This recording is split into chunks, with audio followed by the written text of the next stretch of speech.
Thank you for being here.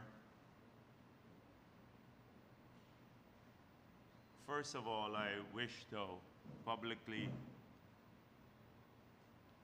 express condolences to the family and friends of Daniel Williams, who was the headmaster of 3 Mile Secondary School.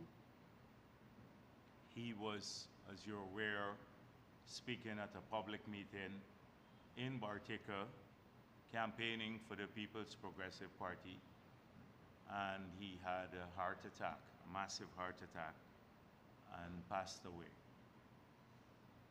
He was a very valuable member of our team, and he understood what is at stake in these elections. And he was carrying the message diligently to the community of Bartica and the neighboring areas.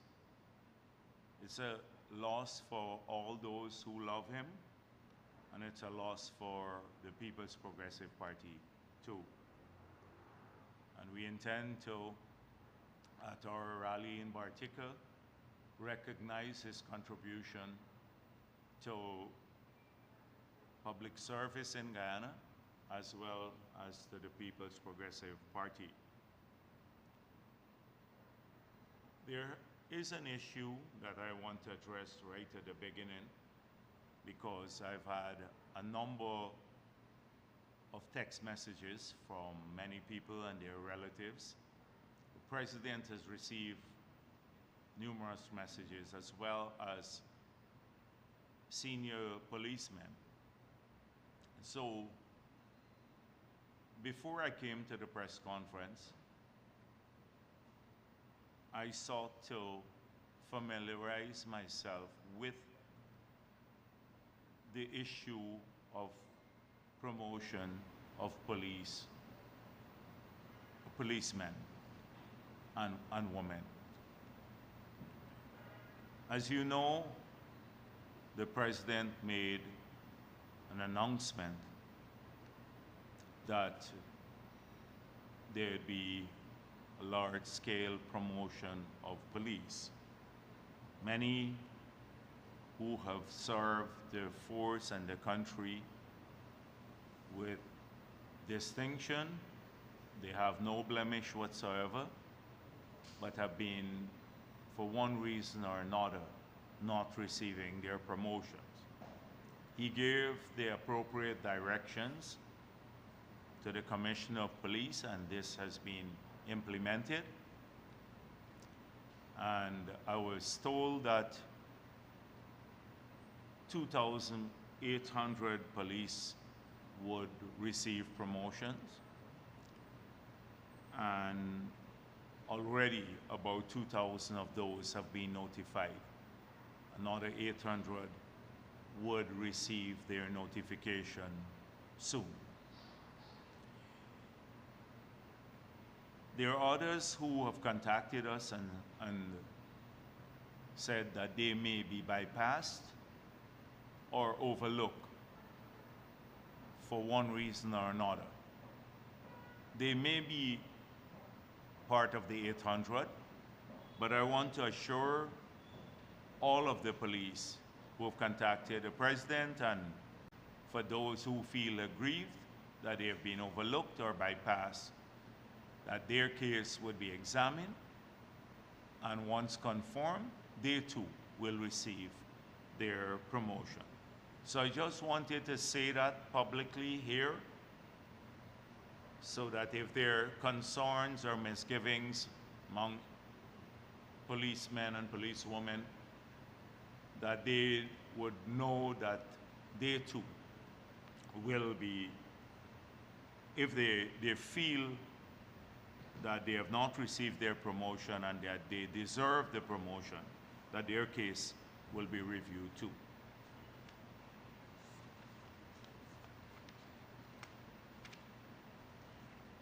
In the past week, we have seen the campaign by various political parties intensify. And the competition is good for a democracy. And I urge people to focus a bit on the messages being carried by various political parties and the capability of the people that they're presenting to us to deliver on a better life for Guyanese. So we've had, since APNU AFC of the last government that from 2015 to 2020, splintered into 4 political parties, one headed by Simona Brooms, Amanza Walton, Nigel Hughes, and Norton. Some of them have been struggling to even get to have relevance. So I saw an extremely funny video from Amanza Walton to say, where she said, PPP must stay out of our inbox. She doesn't want to be our prime ministerial candidate.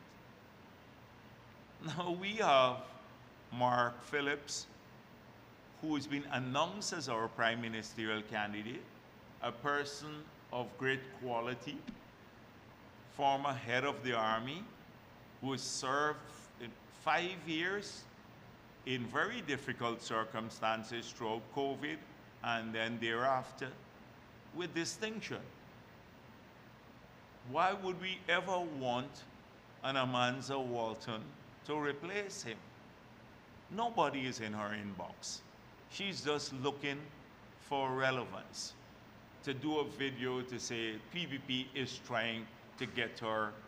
This week she actually did that, to be her prime ministerial candidate. It is just a game. Nobody pays attention to what she does. They don't believe she has a capacity to manage anything. She never, in the period between 2015 and 2020, she was a junior staff at Civil Aviation Department. She's not demonstrated any capability to manage anything. And her messaging is, even the things that she promises have no resonance with Guyanese.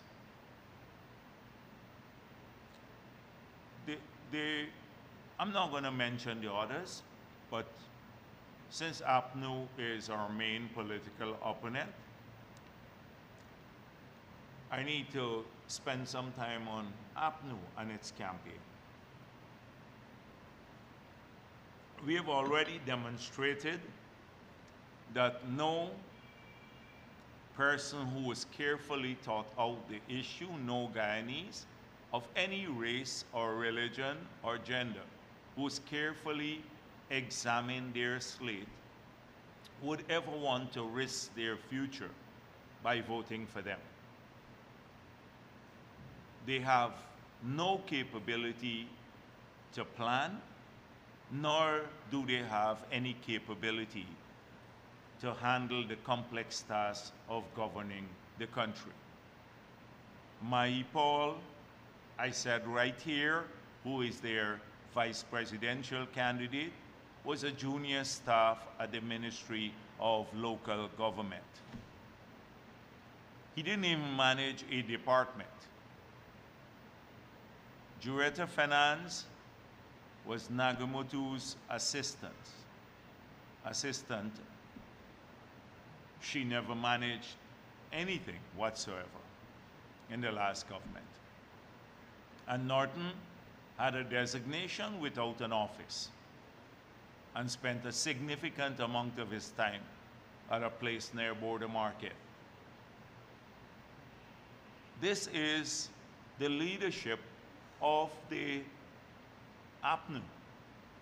And those are the vice presidential candidate, the prime ministerial candidate, and the presidential candidate. How could anyone in their right sense want to entrust the future of our country in the hands of neophytes? And it puts all of us at risk. It puts all of us at risk. And job creation, delivering on health care and education, managing an economy that's changing in its complexity every day, the need to prepare for the new sectors of the economy, to have it more diversified, to think long term, to avoid the Dutch disease. All of these are issues that they've never had to deal with, and I believe are incapable of dealing with. So those are the people who will lead should America happen and they win the elections and put all of us at risk. And then what are they saying? They've gone back to the old messaging of the past. So you hear them talk about now a commission of inquiry on extrajudicial killing. You remember in 2015 that was promised too. And what did Granger say?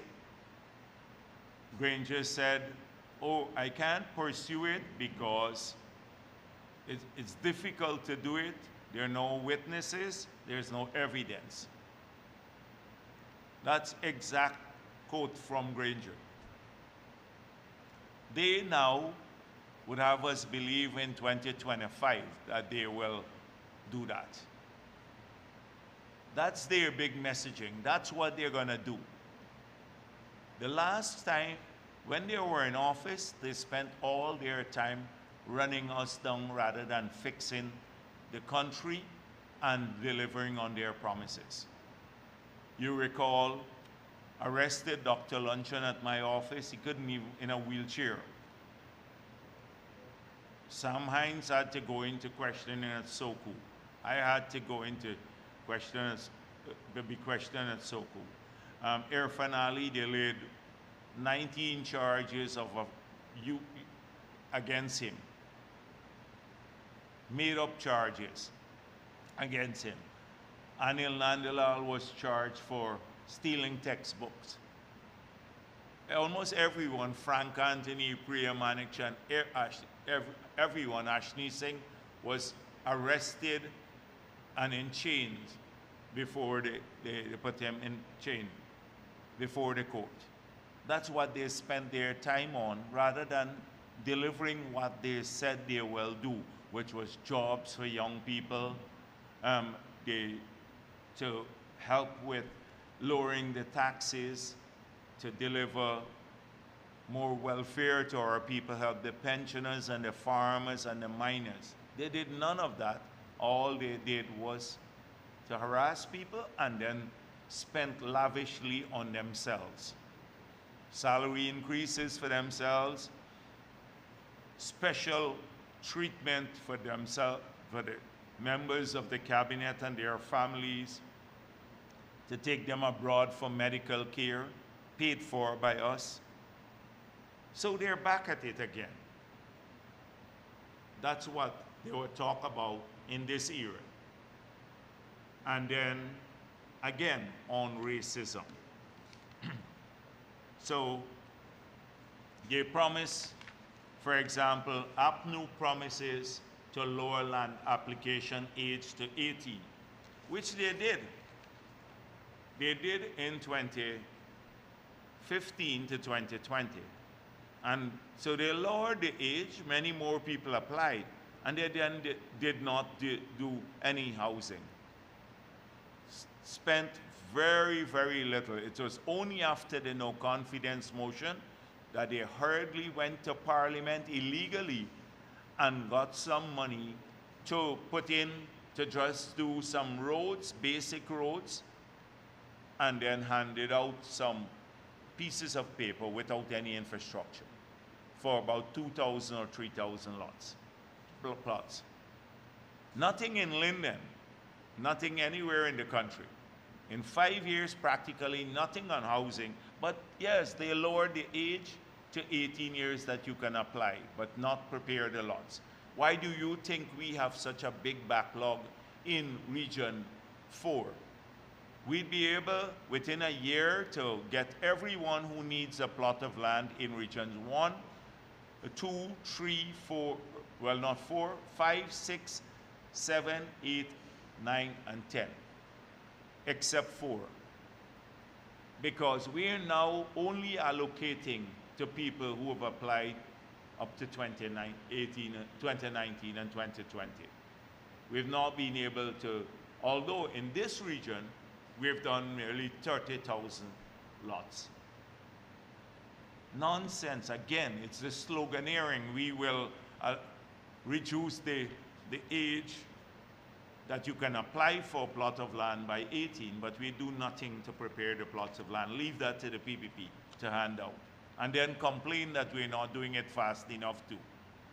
Like what they complain about poverty now. They say, oh, there's poverty in Guyana. 47% of the people live in poverty. They cite data from 2018, the World Bank survey from 2018. And they don't stop to think about why we still have poor people. You have to they didn't do any housing.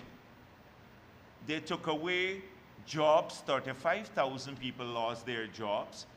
They removed the water subsidy from the pensioner, etc. And what about those 35,000 people who lost their jobs under them? What do you think? They will become richer when they lose their jobs, or poor?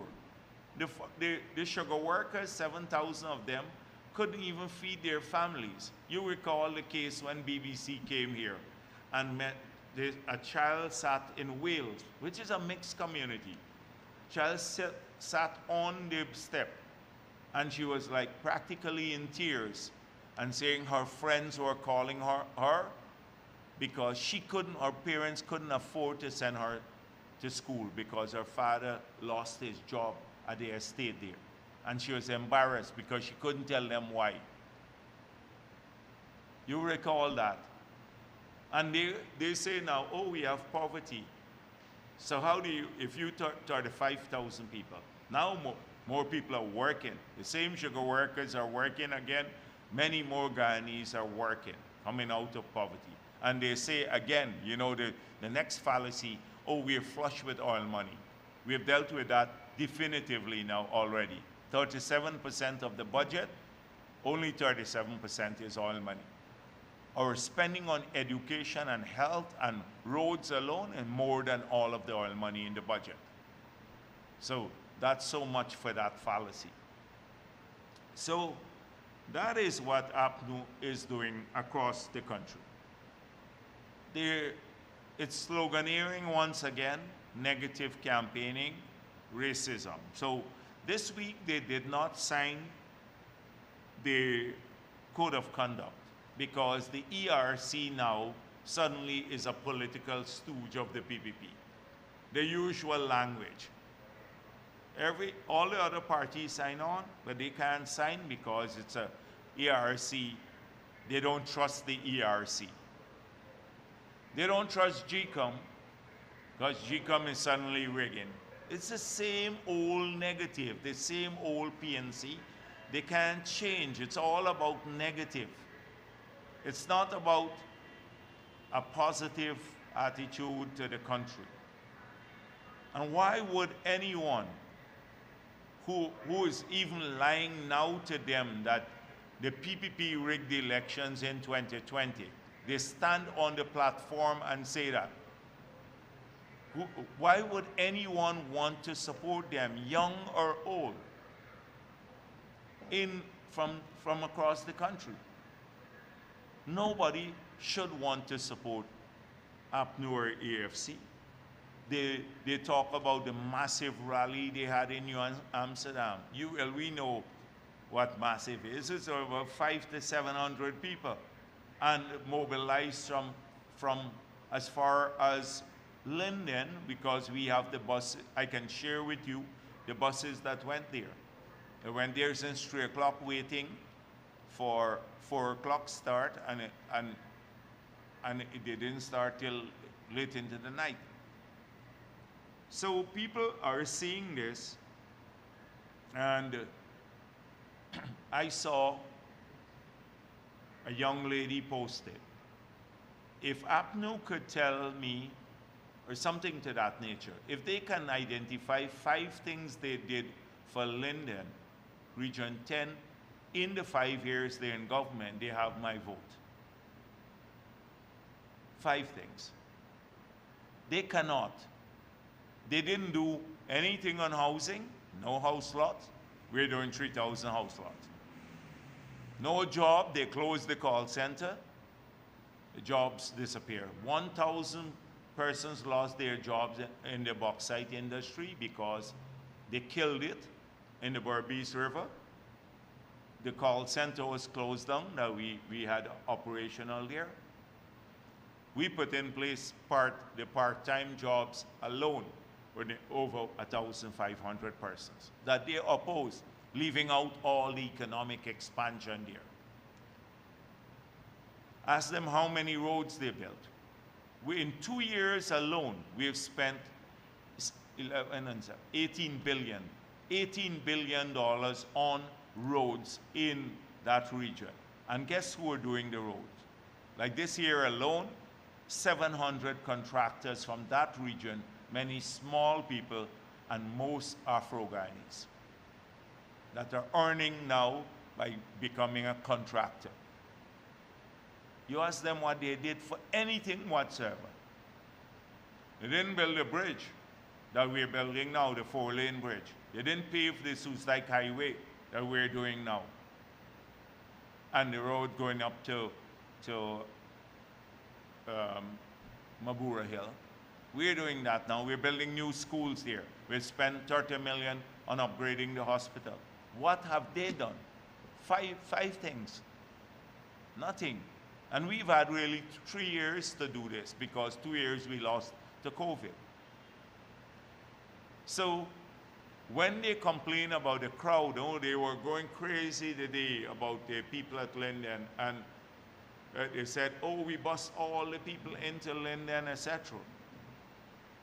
They clearly have missed the point. First of all, it was mainly people from Region 10, but even if some people went there from other parts, like Georgetown, who went up there for the drive, it means we have people to bus. They can't even find people to bus to some of their locations. They can't find people to bus. So the thing is that you can cuss out the people in Linden all you wish. But people remember. They remember what you said in 2050, and they saw what you did. Norton is from that community. Ask Norton if for one day he's ever stopped there to interact with the young people. He doesn't. He drives past as a little lord. Granger popped in. Ask them if they saw Granger spending time in that community, or any minister for that matter. We have been there in the community. I met with people several times. We had youth interaction. I went there maybe 4 times to talk to young people in the area. We launched several programs to assist young people. And the president has done this several times, and we have constant presence from Minister Edgehill and Todd and many others from the government in the community. And so they were upset with the rally and the results here. But people will support those who have their best interests at heart. And you can't play the race card every single time. At some point in time, it's not effective anymore because people see through you. So this is what their campaign is about. All negative, all negative. And then some unrealistic promises that they keep making to people.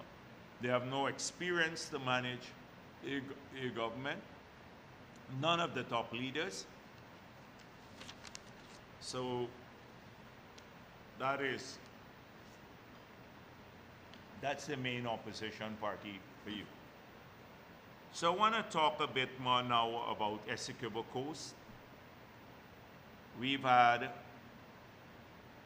I've had over the past couple of days quite a few small meetings, whistle-stop meetings across the coast, about 20-something of them. And I must say I'm very happy, the mood is good, and people understand what is at stake in these elections. In spite of all that you see on social media, they understand the risk for Essequibo and for the country that should APNU were to win the elections again, or any other political party. And it's fresh in their memories on the Essequibo Coast, because when I was there and I spoke at some of the meetings about the engagements we had in the 2015 to 2020 period, many persons share their experience.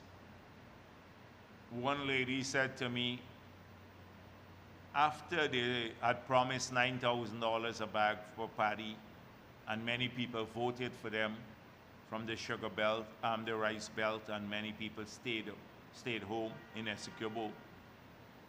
And then Granger subsequently said rice is private business, and they put the taxes on pesticide, fertilizer, machinery and equipment, no help to the rice farmers. They cut the drainage and irrigation budget, the farm to market road budget. She said Holder went there once, the Minister of Agriculture, and they sought to see him. And they raised a whole number of issues, and he said, thank you, and disappeared. And that was the last time they saw him in 5 years. In 5 years. By the time, when we took back office, the infrastructure was practically destroyed, and rice prices were like just over $2,000 a bag for paddy. So they remember that. And the Amerindian communities, not just in Region 2, because I had a lot of Amerindians came to the meeting, they also remember the neglect. The people in the Pomeroon, several times they had floods, etc., no help in the entire Pomeroon. We have, since we got back into office, we've deployed 4 excavators that they manage in the Pomeroon. They're empoldering their lands, and because of that now we can prevent flooding. We've a lot of the plans for Region 2, because I was in Region 2, and I said to them, for each region, and for people who are listening from every other region, we have a plan for each region. Region 10 has its own comprehensive plan that is not even part of those things that you see there, all of the things we've put on the flyer, which is a synopsis of what our plans are. These are just basic general things that we do, but we have area-specific plans for each region of our country. And so for example, we have already, I spoke of it, many of them didn't know about the plan to start next year, the 4-lane road from Charity to Supernam, and the other regions, some of the other regions already know about that, or the business incubator and the innovation hub that we plan to do in the region, the technical center so that all of those students who are on gold scholarships but doing technical studies, they don't have to come to Georgetown to do practicals, a lot of those things, about the assistance, that's opening up more lands for small farmers there, We are exploring doing that outside of the Aurora area, which is about 5,000 acres. We're even looking at the Pomeroon to open up more land. So people were appreciative of these specific things outside of the support that they will get for safer communities and the general things that we talk about, like assistance in their homes for people to own more their own home and to assist them to build and to improve their homes, which is a promise right across the country we'll do. People will get help to build and also help to improve their homes directly from the state. So we spoke a lot about those issues there. I spoke about the cost of living there too, because sometimes you see some ads running now if you go online, and people don't realize what we've confronted. We didn't expect after COVID or the war in Ukraine the upsurge in food prices. So we looked, as I explained to them, at 6 items, and I did it here several times. 6 things that constitute like increased cost of living, that will push cost of living up. Electricity, water, transportation, internet payments, mortgages, and food prices. These are the 6 biggest costs to a person. Electricity, we subsidize it, so from 2020 to now, no change. 80 million of subsidy. Water, billions of subsidy, no change from 2020 to now. On transportation, every gallon of gas and diesel, $560 of subsidy. That didn't change. In fact, if you look at the graph, we have the lowest gasoline price in the whole Caribbean now. You should see that graph. Lowest gasoline price in the whole Caribbean. On mortgages, we got the rates to come down for those who have mortgages. And then internet, we liberalized telecommunication, which led to people, even if they're paying the same money, they're getting more bandwidth and greater speed. So those 5 areas we had success in because there were things we could do policy-wise. On food items, we're not so successful because even the things we produce in Guyana, there were an increased production for, they went up. Like I gave the example of cassava, which I did on the coast. $40 a pound in Perica. By time Reed and Hoop, it's $120 to the farmers, $120 per pound in Reed and Hoop. That's the figures I saw there. And our production of cassava in Region 3 went from 3 million pounds to 20 million pounds. So clearly we have to do something. That's why the president said more farmers market and some other things, increasing production in agriculture. We have to look at tackling that issue. But we've been honest about it, and we tackle the things that are under our control, the 5 items that push prices up, but food prices were different. So I explained that to people, and they understood that. So these are, the Essequibo visit was really good for me because I got a feel from people and their fears about it. And the same thing happened in many parts, like in Region 6, when I was there and talked to many people, they said, we know how bad it was. And these are not just the sugar workers. The sugar workers know no future of the sugar industry without the PPP. But also people in New Amsterdam, they said, oh, things were so slow, nothing. Because New Amsterdam is more on commerce, and the money that people earn from different areas, used to circulate in the regional economy. Nothing was circulating in the regional economy.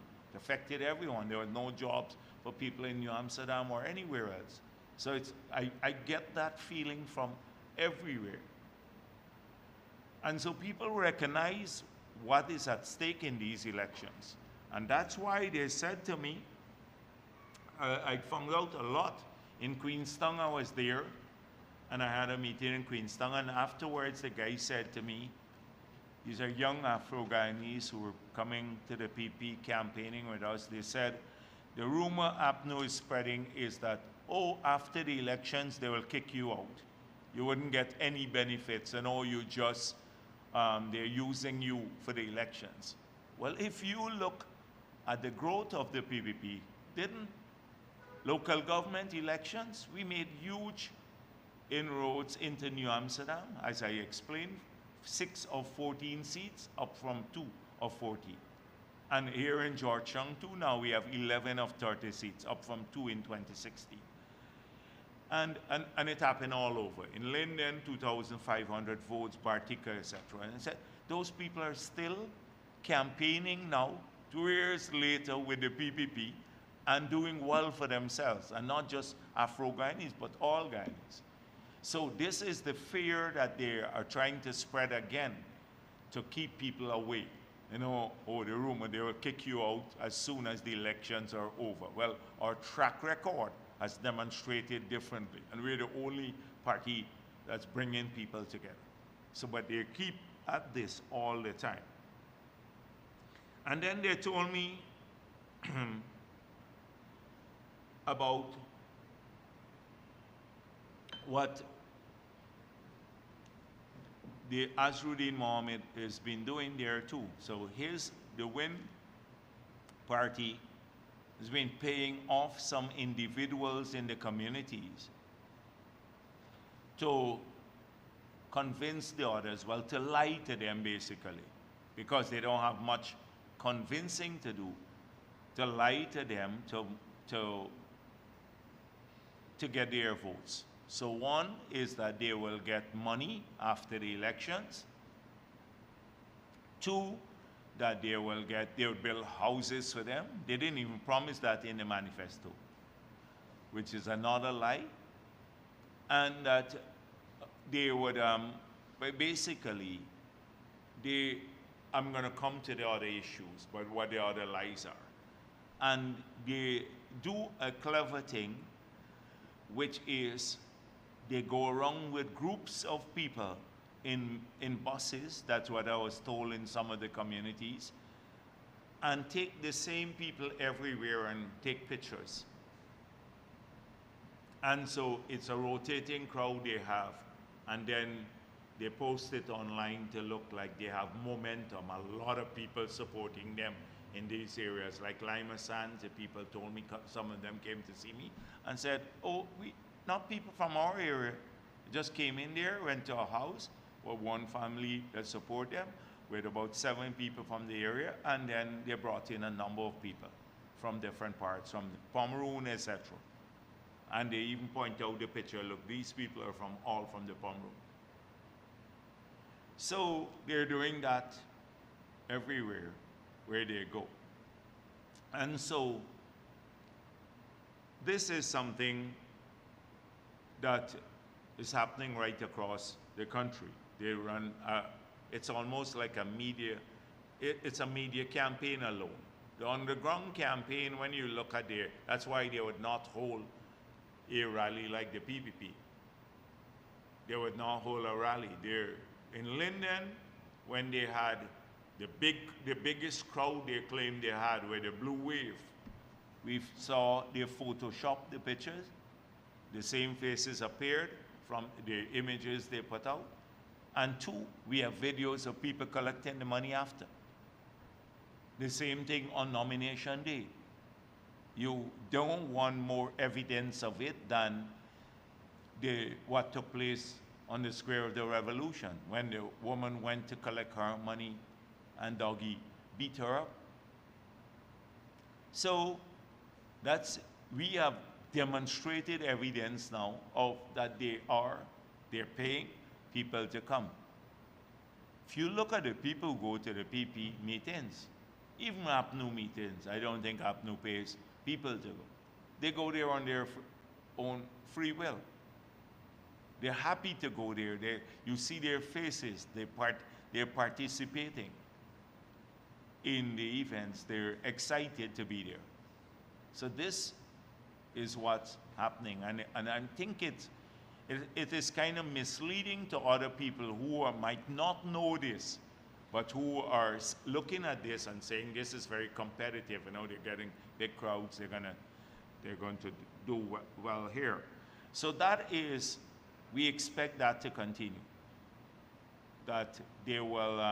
I saw even a video circulating where he was like giving some guy some money or something like that. So let me talk a bit more about some of the lies that they keep telling, because I see a new thing now that, first of all, Azruddin Mohammed tells a series of lies. So I'm pleased now that finally the Starbuck News did an editorial in which they blame PPP for everything too, the usual thing, but they asked some tough questions of Mohammed. And so let's go through a couple of the lies that he tells. So first of all, I saw in front of Umanayana when he was targeted, when he was asked questions by the media, finally, they asked, he said, "Oh, I'm not sanctioned, it's my companies. I'm not sanctioned, it's my companies." And he keeps repeating this everywhere in the country. So I took the opportunity to print out once again the sanction document that was published on June 11, 2024. And the sanction document says, number one, OFAC is designating Azruddin and Mohammed Enterprise, Azruddin and Mohammed Enterprise, that's one sanction. Two, OFAC is designating Nazar, that's his father. Then OFAC is designating Team Mohammed Racing. OFAC is designating Mohammed Enterprise. OFAC is designating Hadi's World. All of this, going down the whole list. He is mentioned in the sanction. It's not his company, he's number one. When it says designating, it means you are sanctioned. So it's a lie that he is not sanctioned. His companies are sanctioned. But then he is very contradictory too. He says, you know who sanctioned me. So that's his new thing now. And then he has some of the APNU supporters who hate Jagdeo. They'll say, oh, Jagdeo, and he nods. Jagdeo sanctioned him. Well, it's not Jagdeo. I wish I could have been so powerful to tell the United States government who to sanction and who not to sanction. But he says this to get sympathy, that he is the victim of PPP sanctions, that it has nothing to do with the United States of America. That's the second lie that he tells. The third is that all these sanctions are not really serious. Modi was sanctioned and he became Prime Minister in India. Irfan Ali had 19 fraud charges, and look, the US is working with him. So the US will drop this if I become president. Well, Modi was never OFAC sanctioned. Never. Irfan Ali was not sanctioned by any foreign government. It's APNU who put the 19 charges vindictively against him. So he shifts the focus from himself to other people. And look, give us an example. It's total lie. Then Travis Chase posted, oh, ministers, PPP ministers will be sanctioned. And then he puts it on his page, oh, PPP ministers to sanction. So what's wrong? I'm sanctioned, they will be sanctioned too. It's a lie. No PPP minister is on any sanction list or to be sanctioned. So that is switching. It's all the time he does this. He switches out. He then says, The sanctions are not serious. People associated with me don't lose their visa. His father said it, he said it. Well, we have evidence of that. Odessa Primus is the prime example of that. Tons of people associated with him lose their visas. Another lie. On bank accounts, he said to people, you're not going to face consequences. Misled a lot of people. Now we have seen what's happening with all of these people who are on his candidates list losing their accounts because they're part of a formal organization headed by a sanctioned individual. Now I see them trying to switch again to say it's a PPP who's telling these banks to sanction them, and they're using the US ambassador. All the US ambassador said is, the banks didn't call us, the embassy, and that the OFAC sanctions are in the US. Well, that's true, but read what the sanction document says. Go back to June 11, 2024. It says here, sanctions implications, big and bold, sanction implications. As a result of today's action, all property and interests in property of the designated persons described above, that's all of the ones I mentioned, that are in the United States or in the possession or control of US persons are blocked and must be reported to OFAC. In addition, any entities that are owned directly or indirectly, individually, or in aggregate, 50% or more by one or more blocked persons are also blocked. Unless authorized by a general or specific license issued by OFAC or exempt, OFAC regulations generally prohibit all transactions by US persons or within or transiting the United States that involve any property or interest in properties of designated and otherwise blocked persons. So that's the first paragraph.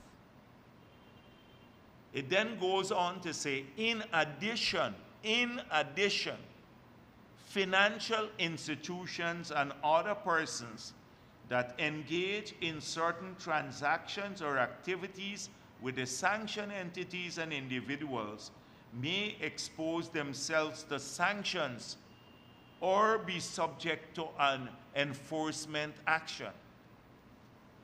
When they talk about US nationals, etc., then they come down in another paragraph here. In addition, financial institutions and other persons that engage in certain transactions or activities with the sanctioned entities and individuals may expose themselves to sanctions or be subject to an enforcement action.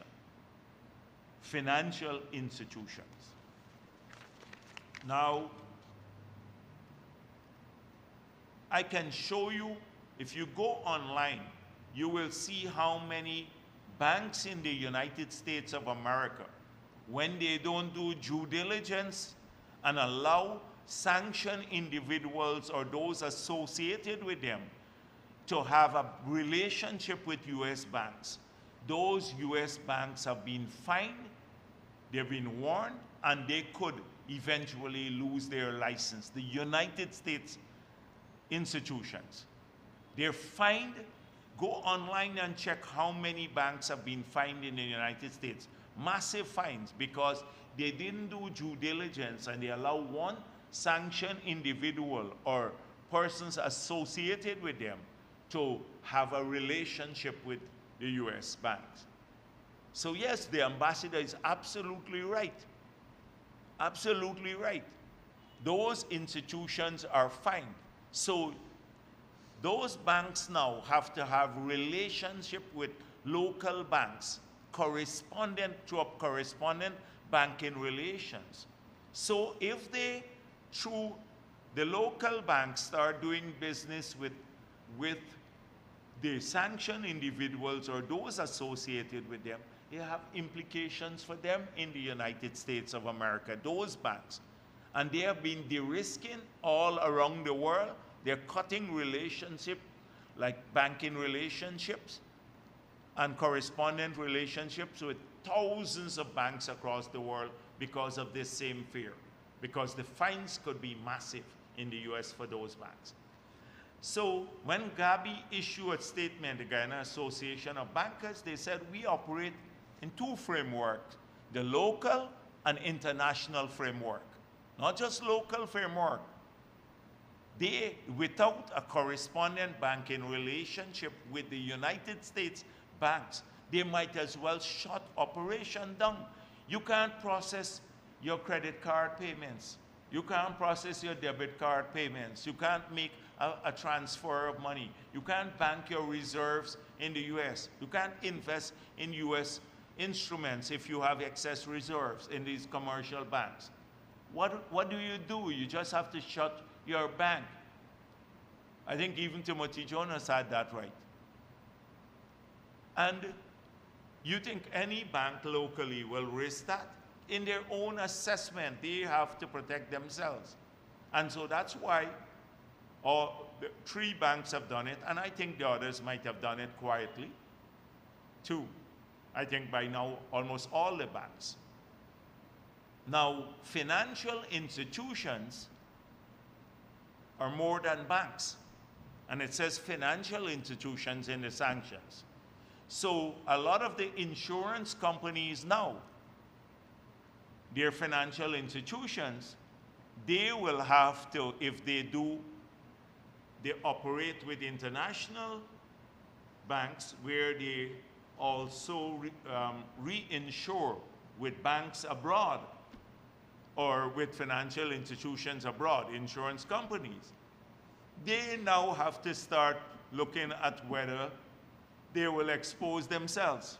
Because if they can't reinsure anymore, you know, they don't have major assets, so they then share the risk with an external financial institution or an external insurance company. They too will suddenly may face serious problems and lose that relationship. And we warn people. People were warned, they know about it, but this guy and his henchmen and the people he pays off, they're very clever at misleading ordinary people. Do you know how many people have come to me and say, we were told, when they receive their letters from the banks now, they come here to Freedom House and they said, what are we going to do? And I said, what am I going to do? I don't want to even talk to you, because next thing they would say, you know, I'm calling you here to talk to you. They're coming now to Freedom House and calling me. About 5 persons called me and say, how can the BP help? And I'm sorry for them, really sorry, because they're telling me stories like one, I don't want to mention his name, but people, he said, they told me if they win, I will get a job, a better paying job, and put down my name here. I signed to the document. I suddenly ended up on the list. He's adamant I never agreed to go on no list. A lady said to me, an Amerindian lady came to see me, and she said, this is what they told me. So a lot of misleading of ordinary people. They're exposing tons of people. Like some people came and from the Amerindian communities on the Essequibo Coast, and they said, this guy is giving some of the leaders of the community, which I have to verify, money and large sums of money to deliver. They'd say, if you deliver 50% of this community, I'll buy you a car or something else. A big inducement. So some of the people are going around, you know, misleading ordinary people. So he promises, the Team Mohammed is promising that sort of thing. Win party. But one person they make a big promise to, and then he goes around. So he's going to make a lot of money and go to mislead every day, talk to people. Look what they're putting these poor people through now. And of course, then switching again. Now, so the new switching is that the PPP caused all of this. The PPP taking away the bank accounts. The PPP sanctioned him. Everything else. That's what his PR people do every day. Mislead people. So I was pleased when, for the first time, Starbuck News started asking some questions too. When did you become interested? So the questions that they posed to him,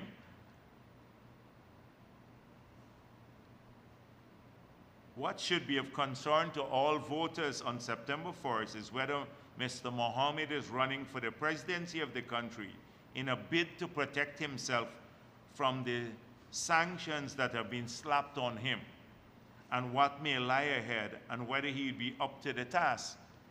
He would not be the first person here to seek refuge under presidential immunity, and that is all the more reason why constitutional reforms must curtail these. When did he become interested in running for the presidency? Did the inclination coincide with the beginning of his legal worries? The U.S. sanctions or the threat of sanctions? It is important that this question be answered, as Mr. Mohammed's lavish, publicly known lifestyle did not naturally recommend him as someone interested in public service. Not much is known about Mr. Mohammed's educational background. Again, there's Starbuck News asking this, what, that he should tell people so far, and what his work experience has been. At least Norton, we know Norton Arang and finance and my Paul, etc. What has been his work experience outside of, I would say, smuggling gold, that I know he had great work experience in that. That's demonstrated now.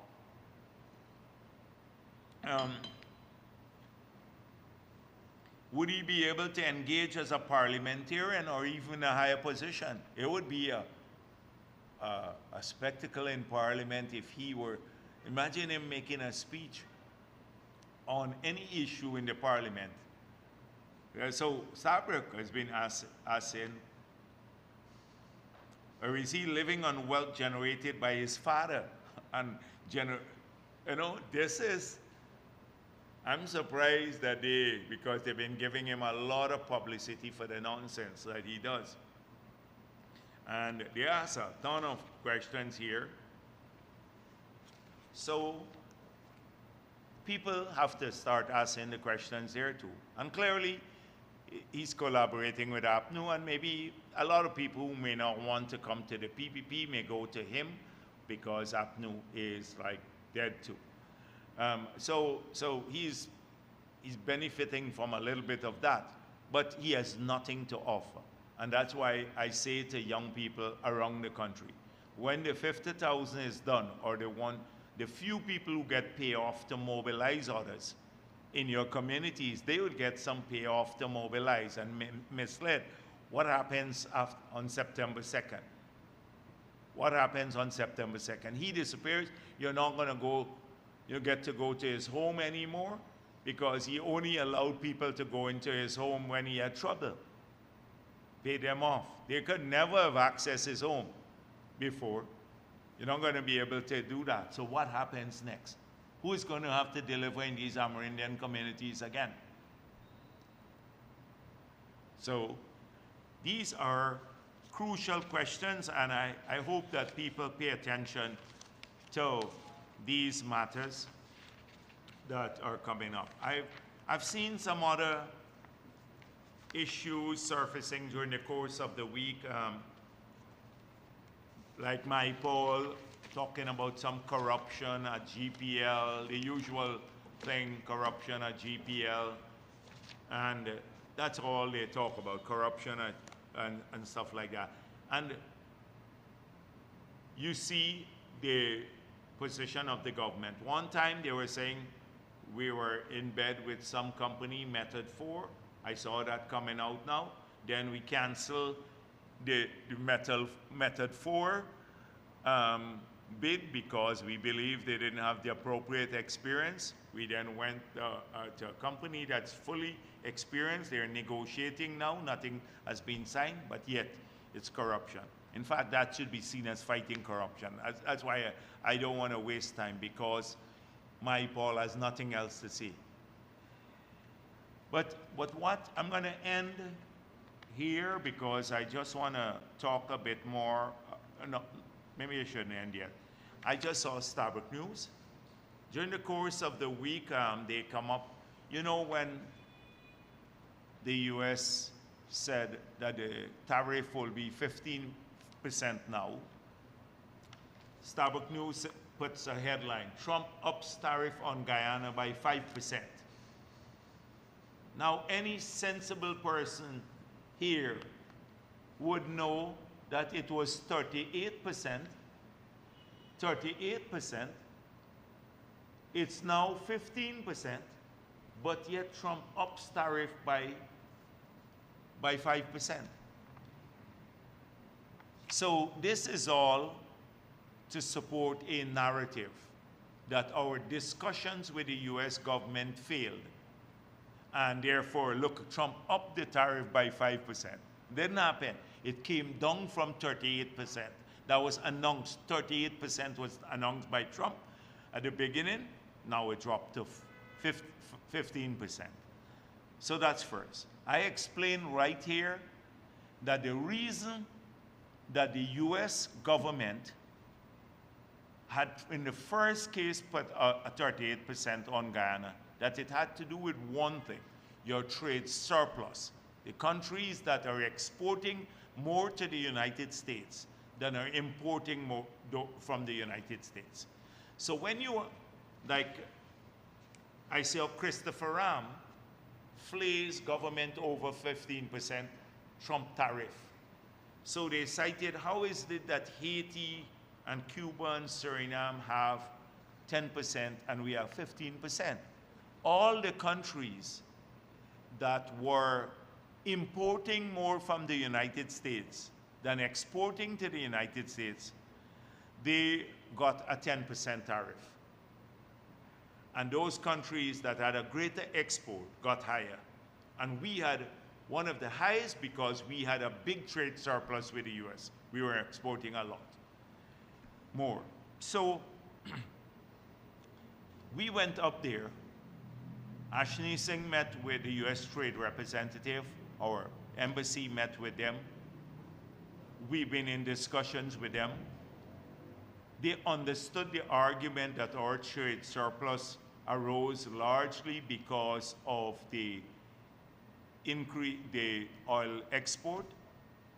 And as a result of that, when the new announcement came, it fell from 38% to 15%.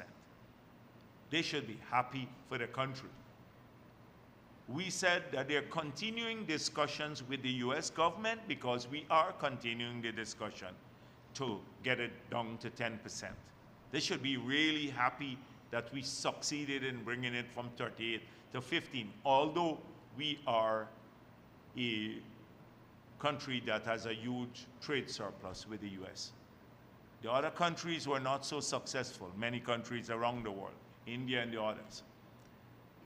Now, they said it's a failure of our diplomacy. It's a success of our economic diplomacy.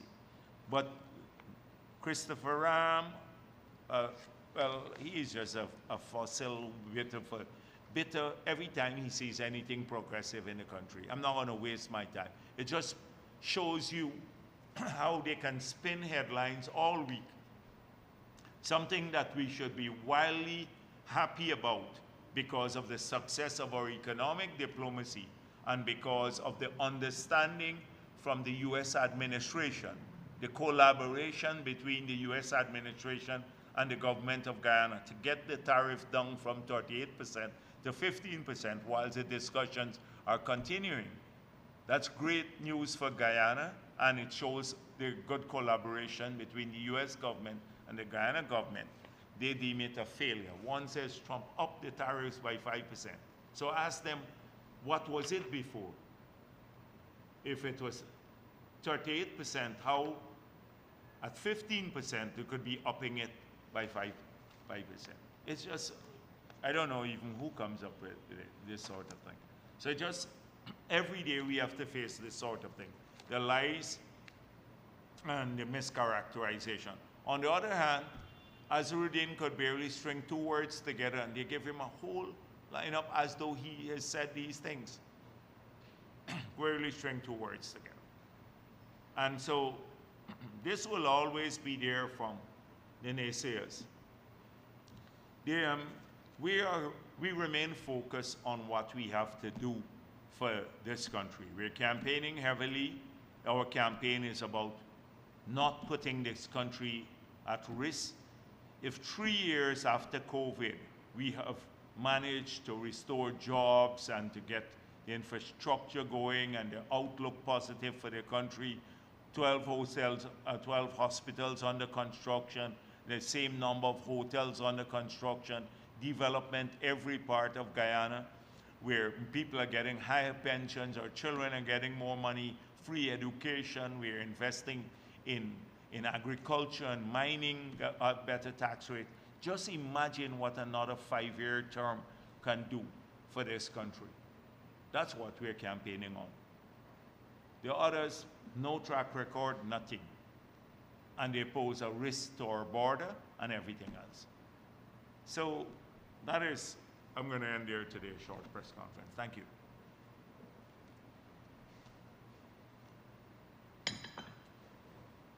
Can someone bring my phone, please? I'm expecting a call.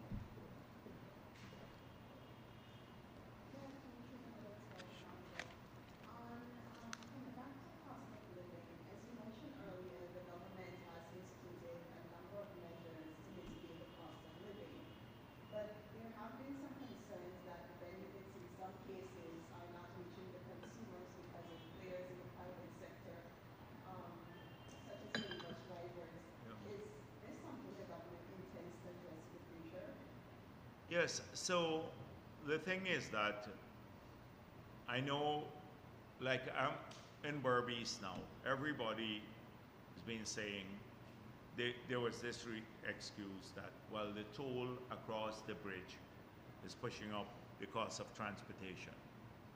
Now it's toll free, but the price didn't come down.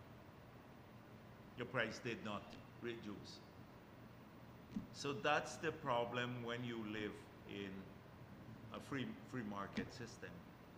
Now people are calling for us to control fares and all of that, but those things you have to approach carefully. I get my phone. You have a phone? All right. Let's see if they call you. Yes. So that's something you have to think about carefully. The idea is we're exploring now some more public transportation. And we have to focus more on, I just dealt with the cost issue. We have to get more money in people's pockets. So we have to do that by lowering the taxes, which we promised to do, so people can have more spending power. Already the public servants, it's $120 billion more per year they earn. We see it reflected in more vehicle purchases. Pensions would be increased. Public assistance increase, like all of the people want something they ask me, and when I go out, would the SIP workers receive higher stipends in the future, or the CSOs, or those on part-time job? The answer is a resounding yes. Yes, they will see those increases. So we have to focus on this issue from 2 angles. One, or maybe multiple angles. One, getting more money in people's pockets by getting better paying jobs for them.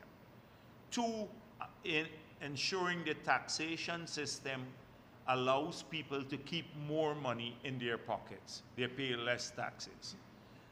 3, helping people directly.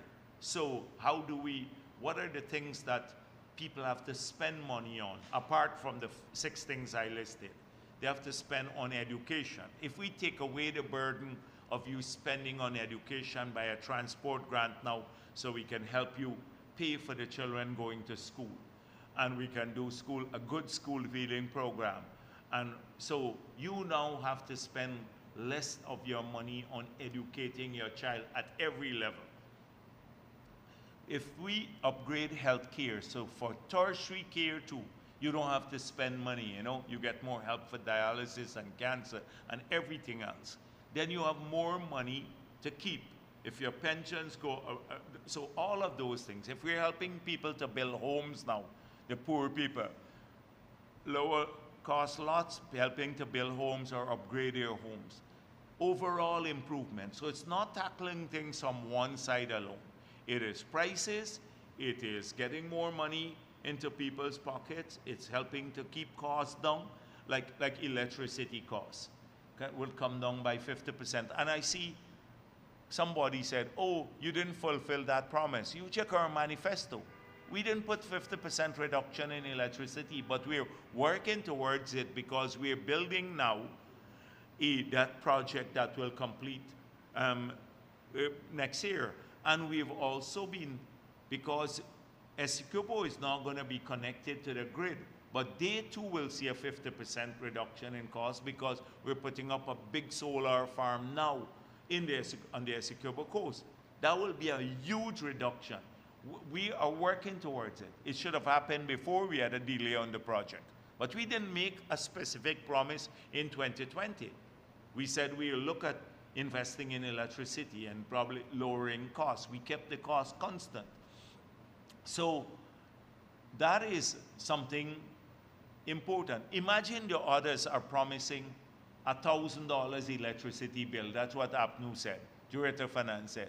Everybody will pay $1,000. And you ask them, how are you going to deliver this? Which project? We're opposed to the gas to energy, but which project? Where are they going to plug the points into, the plugs into? Which point to get the power at $1,000? It's just like nonsense they talk all the time about electricity. So that's it. Cooking gas will come down to those kinds of things. So multiple fronts we want to help on. Taking the burden of education and healthcare off the family, assisting with housing, getting better paying jobs, reducing the taxes on people, assisting directly in the homes, so that by giving greater grants to our children, cash grant to households and all of these things. So multiple fronts, improving lives of people overall in the country, getting our people trained. Every time we get a youngster, the same youngster that their moms are paying $50,000 to, we are saying, you come, you give us 6 months of your time and we'll give you a skill that when you go into the job market, you can make $10,000 per day. We can give you a skill to drive a heavy duty piece of equipment. In 5 days, in 10 days, you will make the $50,000 that you will get from them once in a lifetime. That is what we're saying to those youngsters. That is what we're saying to those youngsters. They not, come and knock down, we pay you $50,000 to knock down somebody's flag like what they're doing, etc. That's not what we say to them. We want them to succeed. We want them to succeed. We say to them, you apply for a plot of land. You're going to get it. You're going to get assistance to build a home. You'd find a job. We want you to. That's the future we are offering to people. And in every community, whether they're Indo-Guyanese, they're Amerindian Guyanese, Afro-Guyanese, mixed people, that's the future, young people we're fighting for. So multiple fronts we're approaching this from. We're not like a one approach party, multiple sides. That's how we see people getting out overall, out of poverty and doing well. Yes? Yeah. All right, go on, yes.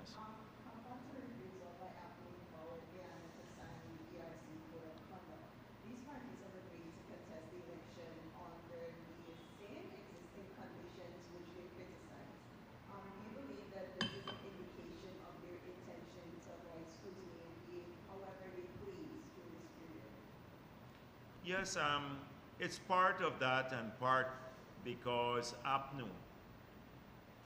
Because WIN signed it, And they're probably even more offensive on the ground against our activists than others. They threaten them, they cuss people out all the time, even more so than APNU activists. But they signed the code of conduct. So signing the code of conduct is not guarantee of good behavior. But the reason I have a problem with APNU not signing it is they're negative about everything. Every single thing. They're not positive about the future of this country. You know, you could have made your point there and signed the code of conduct, because it's necessary that we show even at that level some form of unity, that beyond the elections we have to still work as a country. So signing code of conduct is not a guarantee, and I hope that GECOM is vigilant, and the police too, because there are lots and lots of cases where that we have seen this happening. They need to take strong enforcement action against people who transgress election laws, and including paying people for their vote, because it's a crime. I saw GECOM now saying that, well, we always knew since last local government elections, they had a very explicit position. You can't use your phone in the polling place. You can't take a picture. Even when politicians go in, they can't carry their cameraman into the polling place. You have to stay outside. You can't take pictures in the polling place, because that win is telling people, take a picture, you get some money afterwards. But that was not now, not for these elections. It was prohibited even before. You can't take photos in the polling place. I want to ask a question about the former DI party, which continues to position themselves as this credible and inclusive. Which one is this? That's the Simona Brooms or Amanda? I don't even remember their no which is which. Yes. The party's prime ministerial candidate has publicly posted and made some of the most disparaging remarks against the LGBTQ plus community. And Who is their prime ministerial candidate? Nigel from Labour Hasta. Oh, I don't even follow. Frankly speaking, I don't follow those parties. Because if you think about supporting them, really, you just have to, you have to reassess yourself. So what did he said bad things about people? Okay, we have already stated our position in that matter. I told you the last time that we support policies that don't discriminate against Guyanese for any reason whatsoever. Once you're Guyanese, and you have certain rights based on our constitution, not to be discriminated against. And we intend to strengthen those provisions in our law. But as I made it explicit, that we're not supportive of gay marriages. And I said also, even SASOD, when I spoke with them, they said they were not suggesting that. Indeed. While your party has made clear its commitment having policies or more laws to prevent discrimination, do you believe that political parties seeking national leadership have a responsibility to uphold these basic standards? I agree. They spread hate. It's either they're against one Guyanese or another. It's either racism or against people for their sexual orientation or against women for some reason. It's the haters always find somebody to hate and to target. These are haters.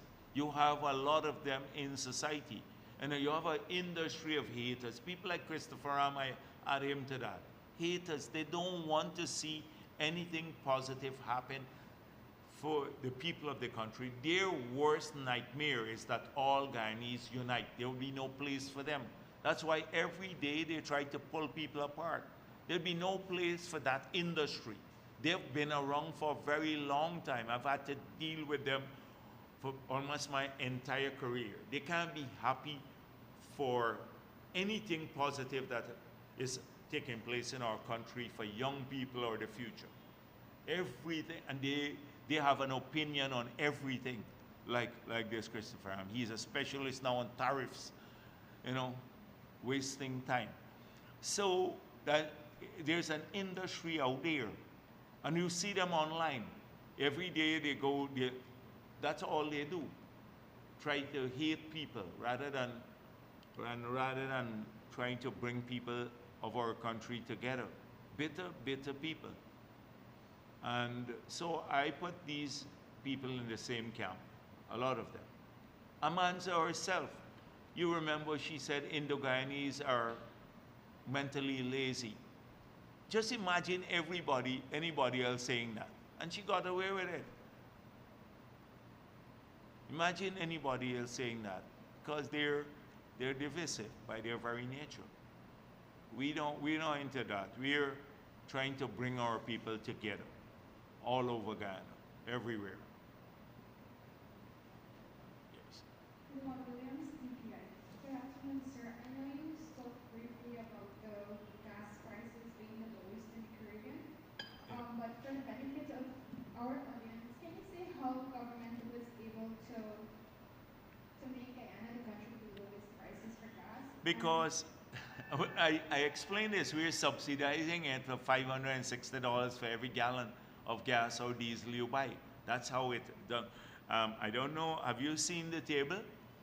I think it was circulated widely. We should get that table out from how the gas prices are in the Caribbean, the highest in Barbados and lowest in Guyana. And we don't refine our oil product or crude here. So I'm talking about refined product. It's the lowest. Secondly, is your government committed to subsidizing the fuel cost in the coming term? Yes, until the gas to energy comes on stream, because that would be for transportation, we will do that, and we'll continue doing that, and then we will also, the gas to energy will cause another set, electricity prices to come down, cooking gas prices to come down. We'll keep subsidizing fuel like gasoline and diesel, and so a lot of those things will happen. We want to make sure that people benefit from this sort of thing. Lastly, can Guyanese expect cash grant before the elections? No, not cash grant before the elections. I can assure you there'll be lots of cash grants after the election, but not before. And in fact, people people keep asking me all this, why don't you pay, like the PVP pay out this cash grant, another one before the election? I said, listen, we're a party, you know, once we put it there, it's in our manifesto. There'll be cash grants, there'll be increases in pensions, everything. You know you're gonna get it. We're not like any other party. We're not gonna disappear from the landscape. We put it down there, you're gonna get it. And you now will get it in a different form. We paid into your bank account. I don't know the people who are sanctioned, they'd have to come and collect it themselves. Those would have to come. Those who don't have a bank account, they may have to come themselves and collect.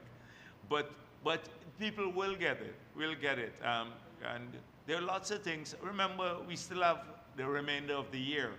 It's September only, and we have 4 months more after the elections to get to the end of the year. So there will be not just one, because we're looking at, we're already starting costing what we're going to do in the next 5 years. What are the projects we have to fund? So like the 4-lane in Essequibo, the one in region 3, we've already locked in Berbice from Molson Creek all the way to New Amsterdam, and then the one in region 5. So we know what we have to spend on capital budget for the next 5 years. We know we have well, not definitively, but a serious idea of the recurrent expenditure, how it would go. We know what the revenue stream will, and we're not banking on just oil revenue stream. Because if that comes in at the magnitude that we anticipate, we could do much, much more. But we already believe everything we promise can do even with modest increase in oil revenue. Modest increase. And we anticipate a steep increase. So, but you can't plan only for that, because what happens if oil prices fall? So we're looking at all of these variables as we make a promise. Yes, please. Dr. Javier Sosnor from Israel News. Just to follow up with Pastor's question, with Gambia now offering the most affordable gas in the Caribbean, do you see this as an opportunity to attract more investment in sectors like manufacturing, transport, or even agro-processing? So you know the gas prices, we import gas, right? So there are, that is, I mean, I'm speaking specifically here of gasoline and diesel because people use that at the pump. So we import this. So the prices move up and down. Right now, the subsidy is $560 that you have. It's the lowest. But this price can even get lower. Our import is constrained by the depth of the harbor here, the size of the vessels that bring in diesel, gasoline, refined products. We are paying between 25 to 35% more than we should really pay. And we still have the lowest gasoline in the Caribbean, because we pay a premium based on the size of the vessels that have to come in. So you have to bring multiple vessels in.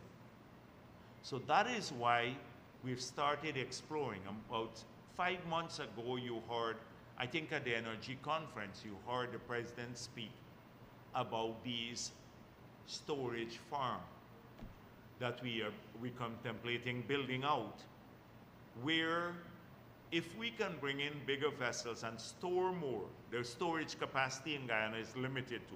So if you bring in the bigger vessels, you have to have more storage. If we have bigger storage capacity and we can now land bigger vessels either here in the area that has just been built out at Vredenhoek, or even keep the vessels offshore and ferry the fuel into these storage vessels. So the big ships come a bit offshore, and then they bring in smaller quantities until our storage is there. We could cut gasoline and diesel prices even further, and we're already the lowest in the Caribbean, and we subsidize it now.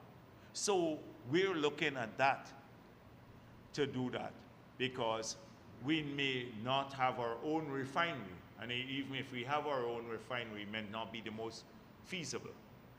So that is something that we're actively exploring. In fact, we're working on it already.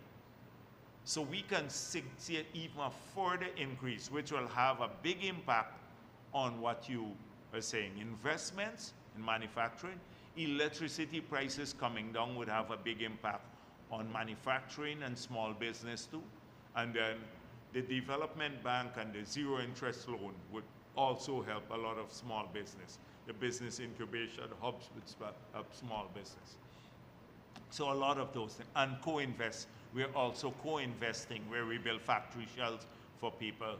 They can also help a lot of the business develop. So there are multiple plans for all of this. Secondly, could be concerns have been raised by Afrikaners groups like ACTA, who said they were not consulted on the construction near the 1823 monument. How does the government intend to address these concerns and ensure that historical sites are treated with the cultural sensitivity that they deserve?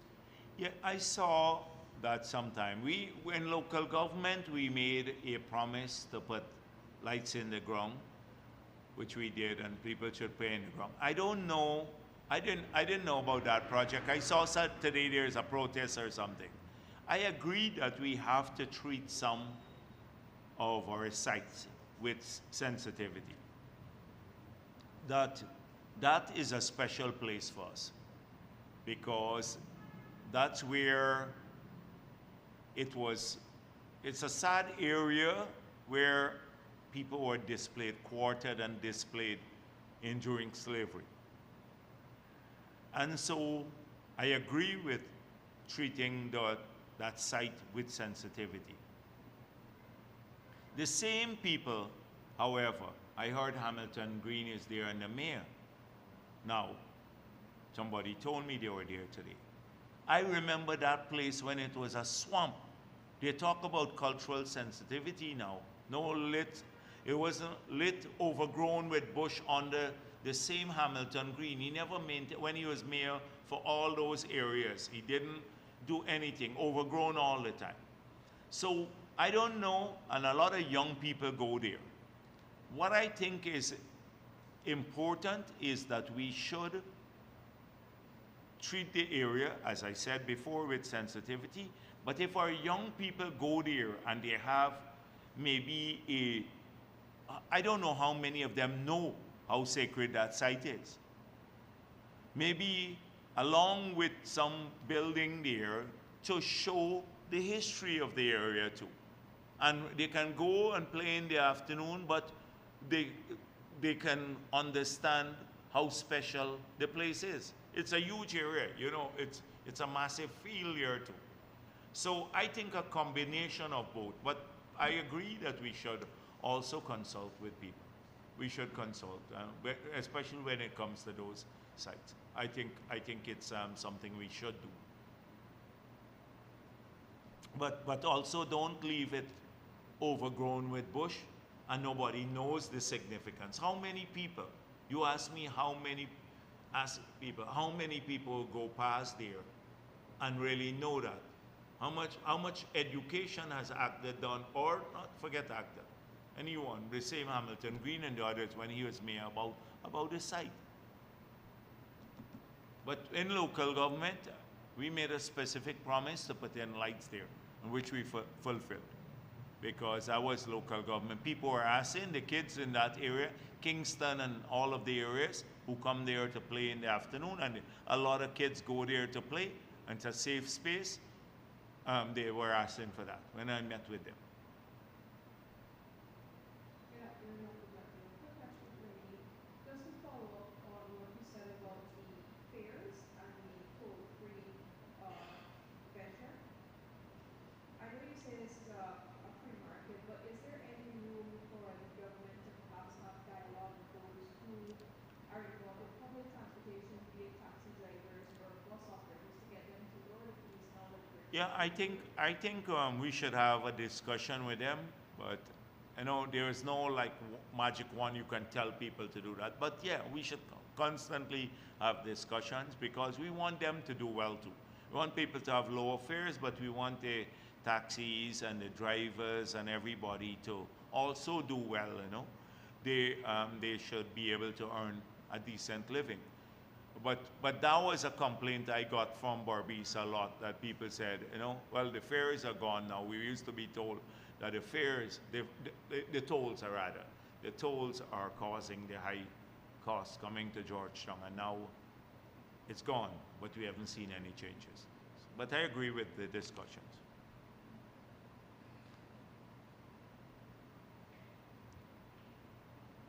Sir, Rihanna Ramsey, Federators.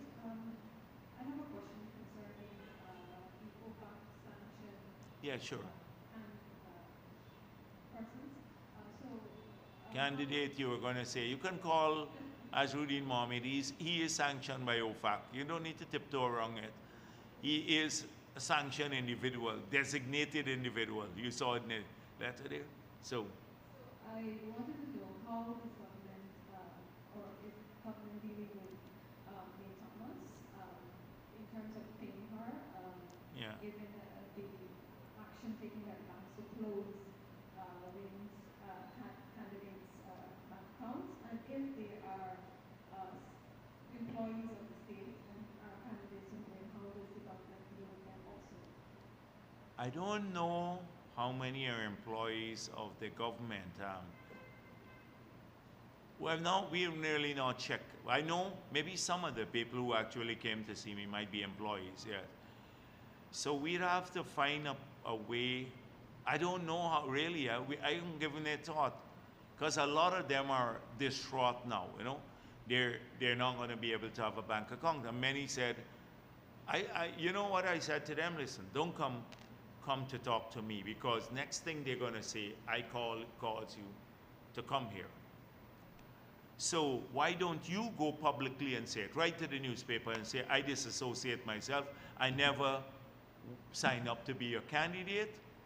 I signed up for another person. And so I would advise them, if they're listening, to do that, publicly declare that. Maybe if they do that again, then maybe the banks might reconsider it, having done it publicly. And if they have written GCOM. I know some people wrote GCOM to try to come off the list.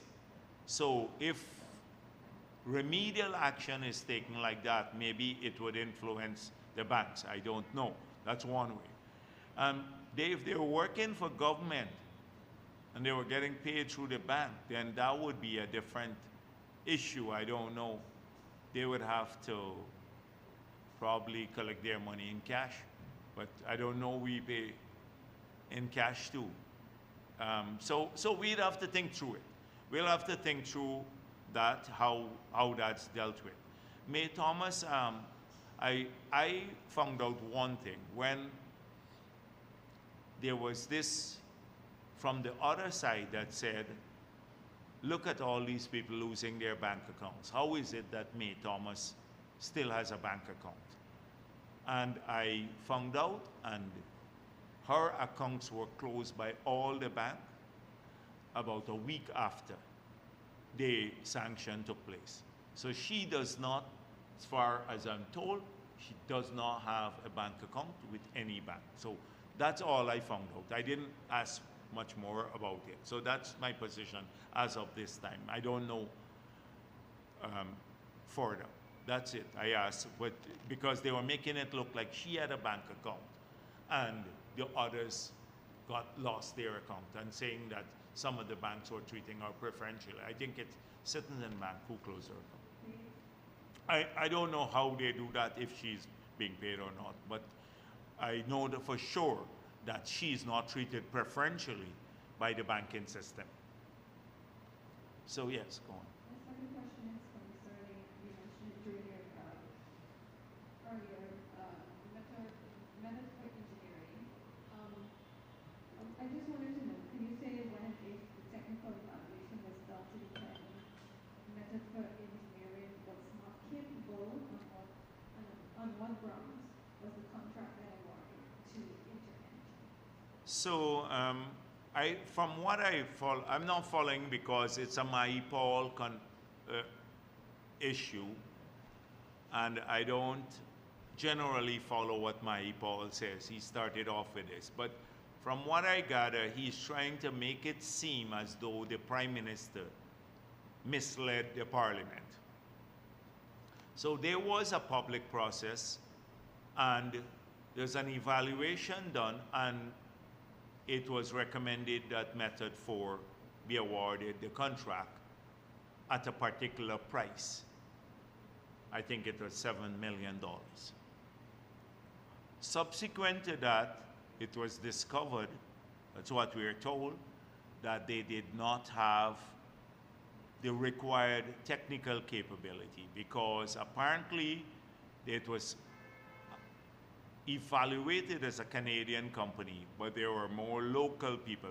This is all I'm hearing from them. It was more local people who were part of this arrangement, didn't have a track record, a long track record of doing this sort of work. So they decided not to award the contract. It was decided by the government not to award the contract, which is in its right. They then, since 2004, had an MOU with Interenergy. There were several unsolicited bids thereafter. And this, the InterEnergy, consistent with the MOU, was recommended to the cabinet. It's cold, right? I see you shivering, yes. Here, and all right. Next time you come, you should, yeah, wear a jacket. I see some people coming with their blankets too, right? One young lady with a blanket, here. So it was recommended that they should, given their requisite experience, they should supervise the contract. And the rate was, I think, $650,000 per month. They are currently negotiating with that company. If the negotiations don't go well, they don't conclude the contract. And no contract has been signed as yet.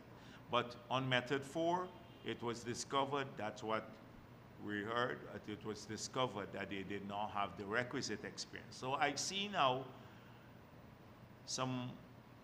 in some quarters it said that they were close to us, Method 4. If they were that close to us, the contract would have gone ahead. It didn't happen.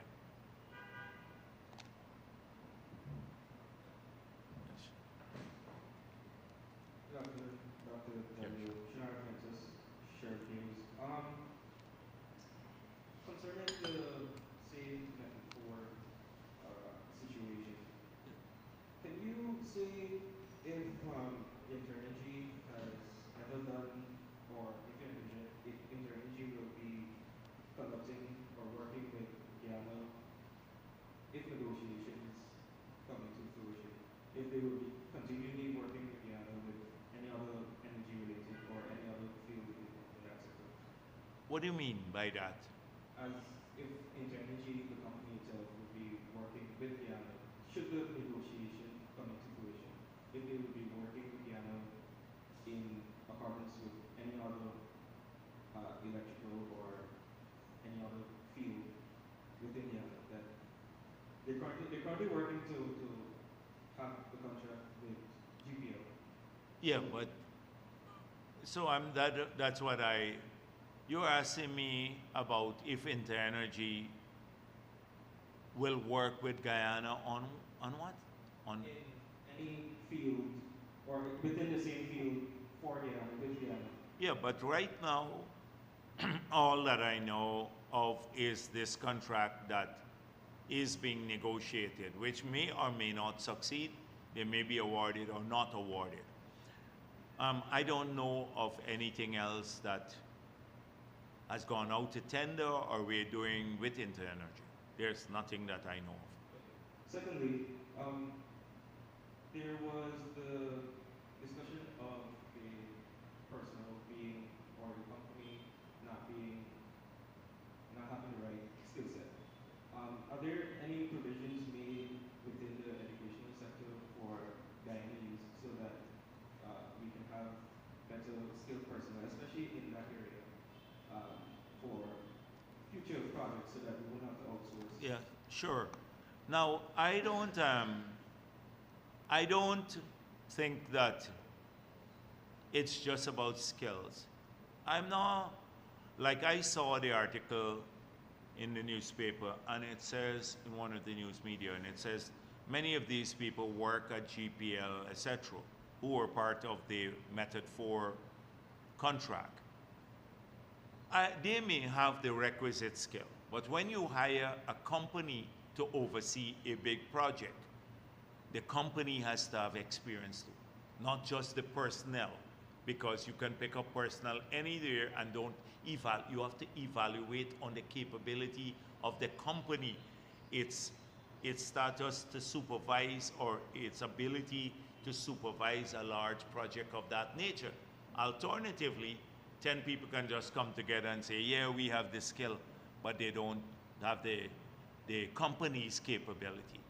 And so I have no doubt that many of the individuals may be skilled people. That's one. Or that many Guyanese are skilled in similar areas. Like, for example, most of our T&D work now is being done by Guyanese, transmission and distribution work.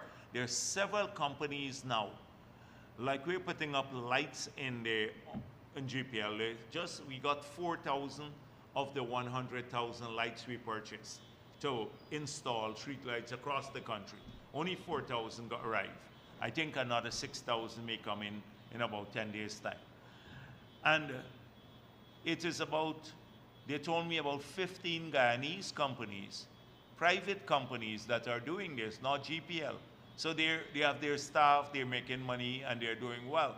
A lot of the transmission and the distribution work, fixing mains and stuff, are done by people contracted by GPL, many Guyanese companies.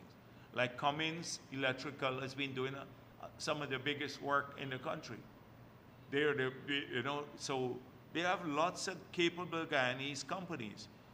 However, supervision of a $422 million contract to put in steel towers with a 230 kVA line now across the whole, probably from Georgetown all the way into Berbice, and ensure that it lasts 50 years, 100 years into the future with the right foundation and everything else is a different matter. And we are building that for the next 50 years so we don't have to worry about every time somebody drive into a post here, we black out the whole country. Or every time, I don't even want to tell you what they told me the other night, because they sent me a picture. I was upset that the system shut down again, because they told me there are 2 8 hours blackout for the East Coast to do the part between the Ogle Road, the bypass on the railway embankment and Sheriff Street. They want to complete it. They need 2 8 hours blackout. They did it, one lasted long. So they said, oh, we moved off all the mains. Now we're ready to roll. The road would be completed. And then power shut down again. And I called and said, why is this system shut down? They said, something they heard at Sapphire. So then they went down there, the senior managers, and they sent me a picture of a rat in the thing. And I said, don't put that out. People would think it's just a lame excuse. They put some rat went in there. And I said, it's too lame, because people would not believe you with all of this stuff. So clearly the system in itself, I dealt with this on a radio program I had recently. The system, APNU didn't do anything on the transmission and distribution system. So that's archaic. We're trying to get that up. On the generation system, they didn't do anything. The system is still unstable. Because if you could have one little rat go and break a feeder and black out a whole area and burn it, then you don't have redundancies. And that's what we're trying to build now, redundancies. So circular system. So if you get a blackout here, if you have a linear system, and you have a blackout or some problem here, all the people beyond that point gets blacked out. If you have a circular system, you can route the power in a different direction. So you have redundancy, you have circular systems. That's what we did not have for ages. The aging and big investments are taking place now. It's happening now, but you're going to see the system grow. There's no choice there. So it's very different sort of skill I'm talking about. And the education system, yes, must support people who want to go in that direction. I agree with you, because we will need these skills to manage here. Not just the hotel. That's why we set up a hospitality school to train people for the 12 hotels that we're going to have. And we're now training to staff the 12 new hospitals and the others that would be rehabilitated. We have to train people. Similarly, GPL and the power system would need more people, better trained people to run it. It would be a modern grid. Yes, please. Hi, Cordell Jones from Live News. Okay, all right. Yeah, so the Green Party would have just concluded a press conference hosted by Bradley Sampson. When asked about the implications of the sanctions against the candidates, his response was sanction is just a word. Who is Bradley Sampson? Doggy. Oh, Doggy held a press conference for when? Yes. And answered quite a few more questions of the presidential candidate. politics in Guyana, persons are taking it as some sort of game or joke. And This also, is a pure joke. It's a pure joke. If Doggy is hosting a press conference for Win, and you know they're making this look our lives. You know, look, this is serious business. It's the future of our children and everyone else.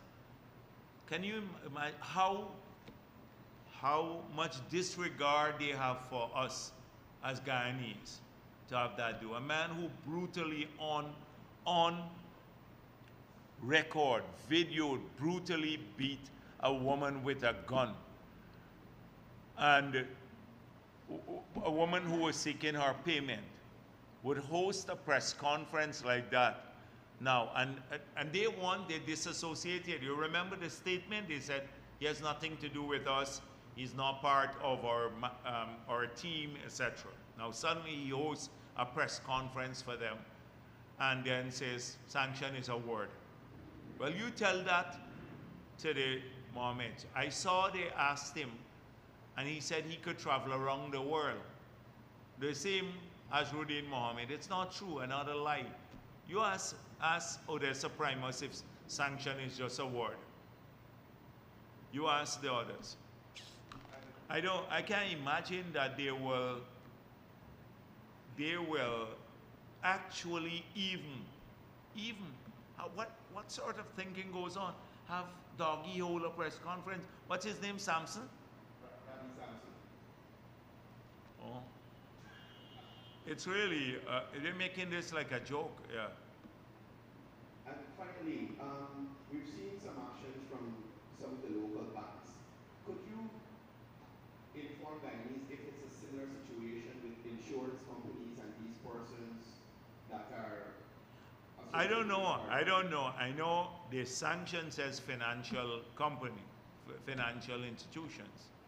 So I'm sure that the insurance companies are probably looking, especially those that reinsure abroad, especially with US-based entities. They will probably be examining carefully those people too. Yes. Sir, I want to take you back to the method for development. Afghanistan in the current article where we identify two issues with it. It being a local company and not having the capacity. And the second one was a sort of incestuous relationship. Yeah. You said earlier that the company is not close to the government. So is it that your information does not suggest that there are people at GPL who have who have relations with persons or principals at the company? And has it come to your attention that there might have been some formal documents where the name of spouse of someone at GPL appeared? Further to that. No, but you're speaking in hypothetical. So there are a couple of points here. If this company is close to the government, as the article mentions, and they got a bid, they went through the bidding process, they were evaluated, and it went to cabinet, and cabinet was told this is the best company. And then we didn't conclude the contract with them because we subsequently found out that they did not have the requisite experience. Then that speaks a lot to the integrity of our government. It speaks a lot to the integrity of the government, because if it was so close to us and it was incestuous with the government, and they went through the whole bidding process and they were evaluated and it came to the cabinet for no objection, then they should have awarded. It would have been awarded to them because it's incestuous. So it speaks a ton about the government. And that even if it was close to the government or incestuous with individuals in the government, which you seem to be claiming, and you should mention the names of the people in your article, because you can't just say it generally. If you so have this information, like you're telling me you have information I haven't seen, publish it. please publish it. Publish the information. No, no, no, but I'm making it clear that I'm not dealing with hypothetical. You said some lady or something like that was involved. I don't know about that, but you have it. Publish it, then that's fine. But as far as I know, I speak for the party and I'm a member of the government. And the government found out something that they didn't have the requisite experience and we did not go with them. And we're going with a company, we're negotiating with a company that is experienced, that has done this in many countries in the world. It speaks a lot about the integrity of the government. Now, if you think that there are individuals in GPL who've been trying to steer this in a particular way, call the names of the people. So let it go in the public domain. We don't have a problem with that, and let them respond. But I can't deal. Some lady, who is this lady? Well, this is what I'm trying to get on the record, that the government at no point heard of any relations between that company and Keshnanda. No, I don't. I've never heard about that. Okay. Further, does this speak to a breakdown at the level of NTAP that they would have approved this company without checking to see if it has the capacity or the experience? So the thing is that it depends on, I don't know what went on at MPTAP or with the evaluators, because you hire evaluators, if they assess the individuals or the company, but I know for sure when the information came about the company and its requisite experience, the government took action. And there are lots of things. You remember which party took the cabinet out of award of contract? It was this party. Cabinet used to award contracts. We changed the law to say that the cabinet only has a no objection role now. No, very few countries in the world have that. But this is all about, it is about sidetracking from the main issues. As far as I'm concerned, that the government of Guyana did not sign a contract with this company, regardless of whether it was closed or not to us. It did not sign. In fact, it canceled a bid that was approved already, or no objection was given to. Secondly, there's a negotiation process with a company that is experienced and for supervision of a project that needs supervision. That's what's going on. It's a routine thing for me practically. This is all amounting over making a mountain out of a molehill for a particular purpose. You want to talk about corruption on Mahibol? Ask him why in 5 years they never once comply with the law, the Procurement Act of Guyana, and post the awards made by MPTAP to the site. Every year under the PPP, since we resumed office, every single award made by MPTAP has been posted on that site. Who got the contract, the method of procurement, the size of contract. Every single one of that, that's the law, the Procurement Act. In 5 years under APNU, not one post is up there. We didn't know who contracts were awarded to. You ask, how did they, where is this, the 600 million that's missing from the 1.8 billion project that they did at Durban Park? Mahipol, since we're contesting elections back again, ask Mahipol about that, what role he had or Patterson had in that. You ask about the unsolicited bid that he's charged for, Patterson is charged for now and before the courts on the feasibility study for the bridge. Ask him about that. Ask Jordan about how he could have transferred large plots of land and and give title to the companies without the people paying a single cent. It's a breach of fiduciary duty. I can go down a long list of things. Now, 3 weeks before the elections, the government canceled a bid that was deemed people close to us were supposed to get this work, and we cancel it. And that becomes now an issue. We should be lauded for that. We have, in these 5 years, we have faced lots of challenges with procurement too. And you've had a lot of people, the evaluators, who have not done a good job in many, many cases. We changed the procurement system, so 5 to maybe 7,000 people, Guyanese, now became small contractors by awarded on the basis of rates, because if they were bidding, they would never get a chance to get a contract. And that's, we've changed the lives of maybe 7,000 people who are doing work now across this country. So that's how I'd approach that. Sir, if there's evidence of a link between Well, all of hypothetical. You show me the evidence. Why don't you publish that in the Demer? I would appreciate you allow me to. Yeah, no, yeah. Put it in the standard. If there's evidence and you have seen this evidence, would you advocate for a full-on investigation? Yes, we have always done that. But you don't come and deal with hypotheticals. Show the evidence that somebody was involved. But the key thing here, if there was evidence, it means that this is a really clean government too.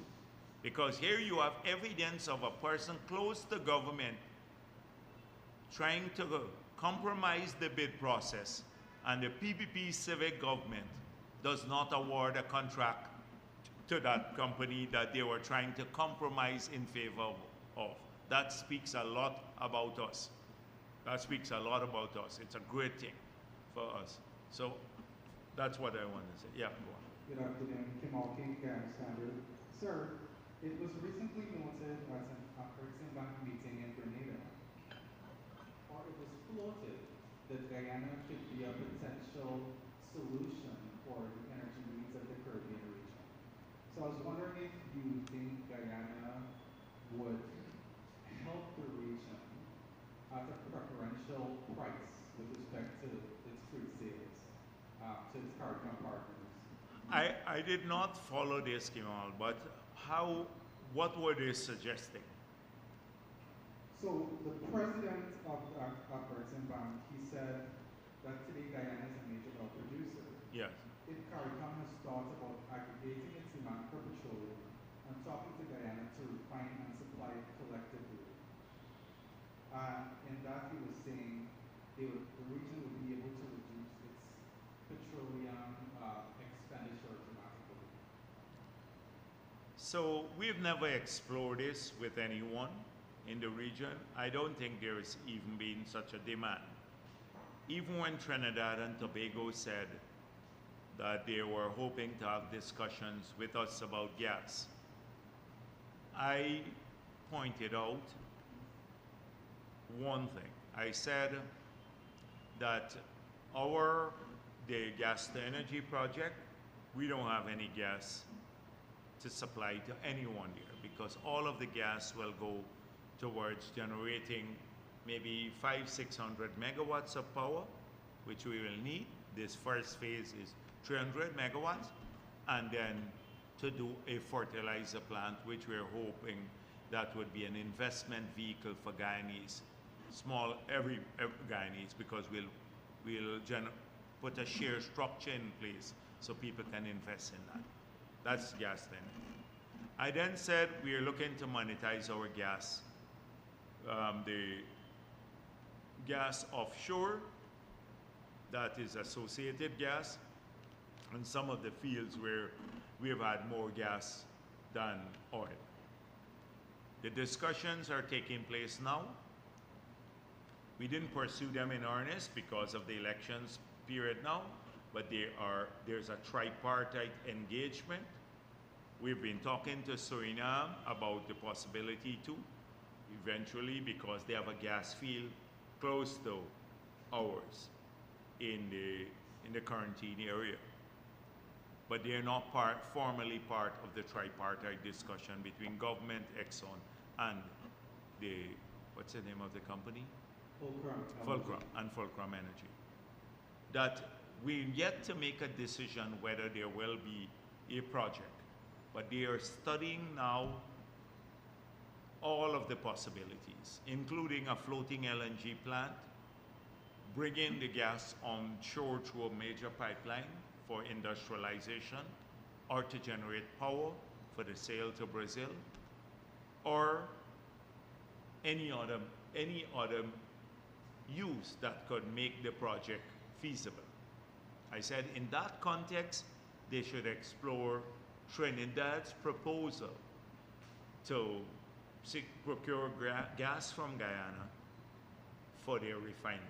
So we didn't exclude that, but that's only one of 4 possibilities for the use of the gas, or they can, and if that's the most feasible for the project, then I'm sure the people who are going to invest in the project may want to opt for that.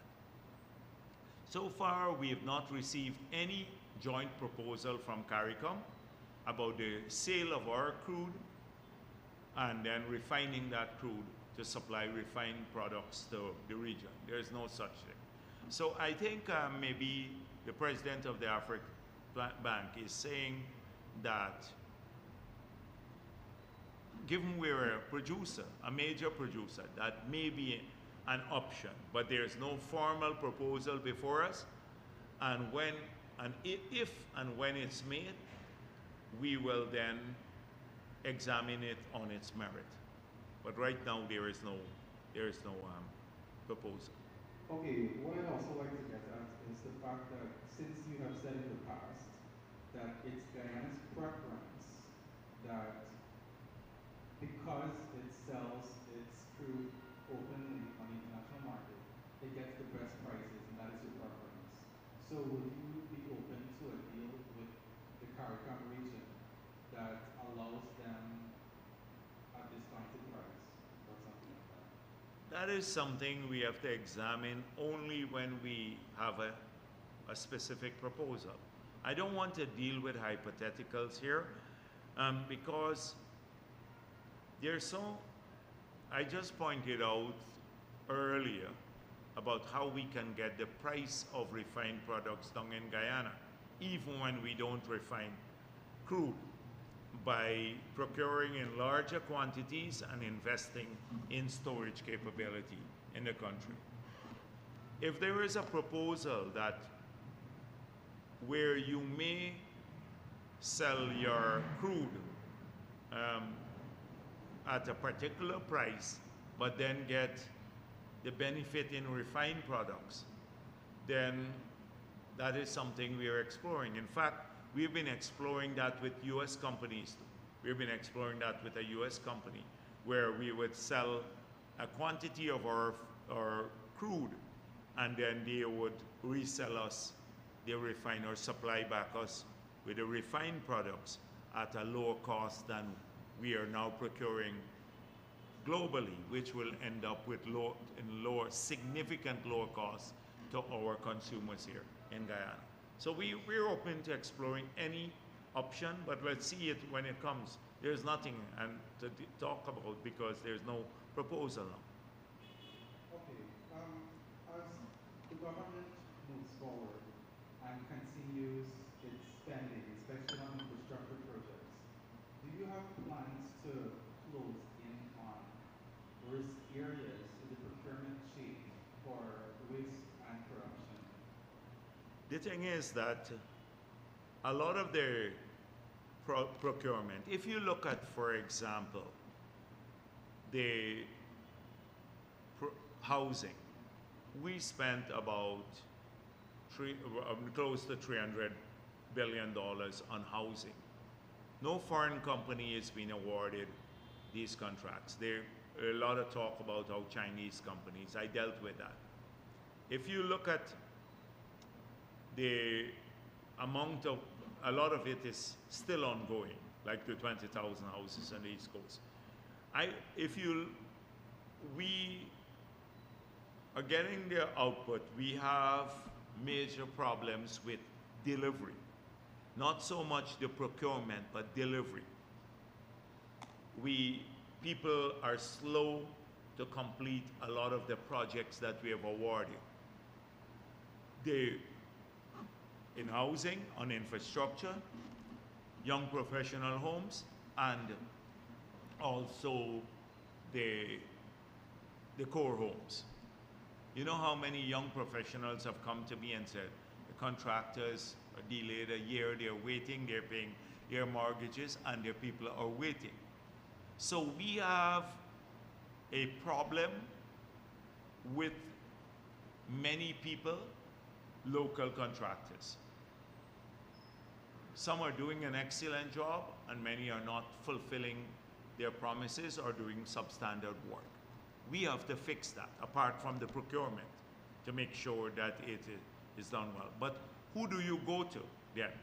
If you don't have, people are at the limit, you'd have to engage foreign contractors. So we can then get a company to come in and do 2,000 houses of a particular standard because it's prefabricated and you move fast. And in the next term, I think we'd have to do about 45,000 houses. Now you're talking about that.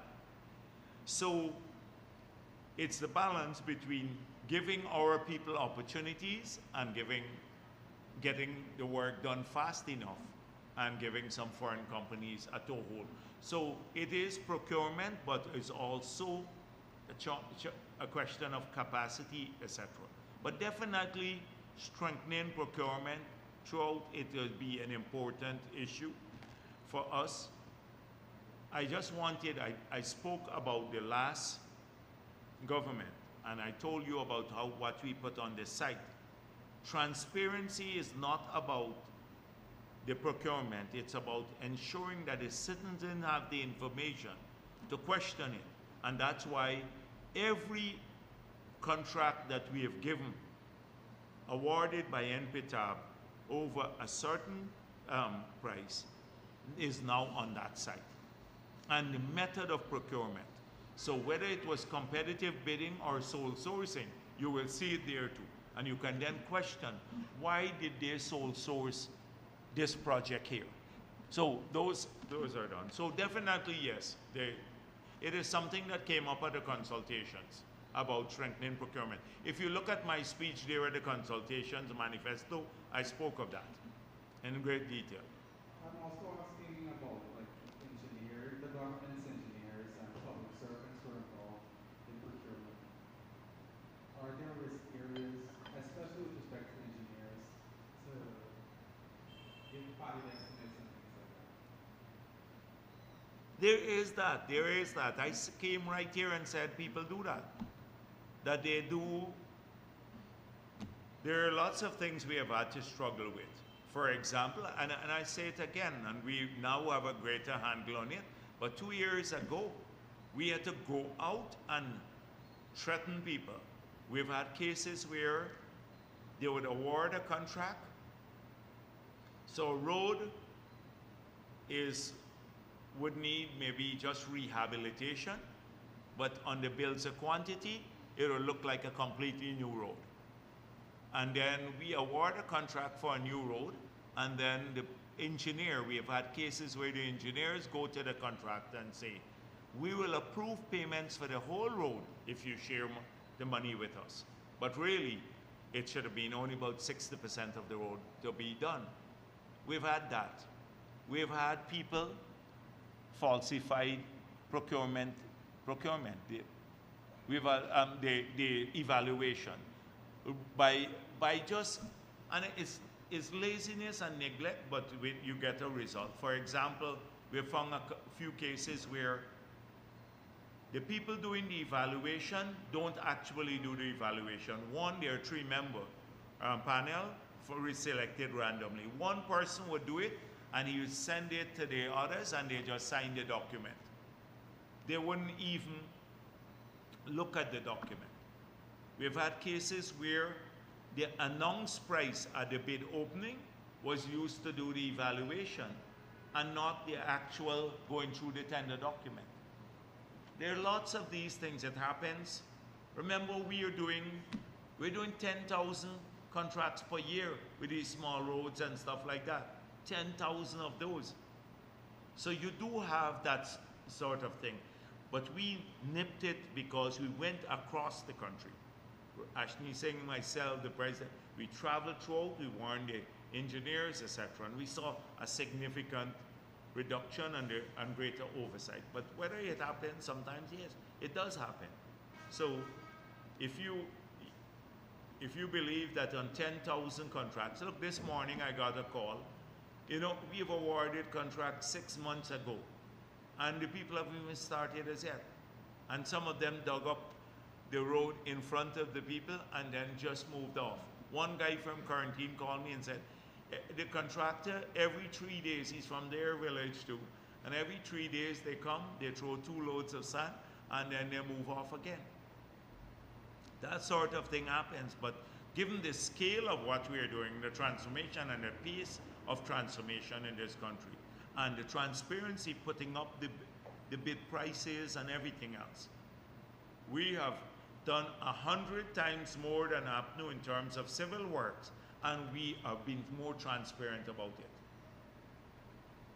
Okay, so I want to ask about, with respect to the political parties' positions on cash transfers, your political opponents, such as Nigel Hughes and Aubrey Martin, have floated the idea of being more predictable about the cash transfer, such as when you're going to give them 1 a year, twice a year, whatever.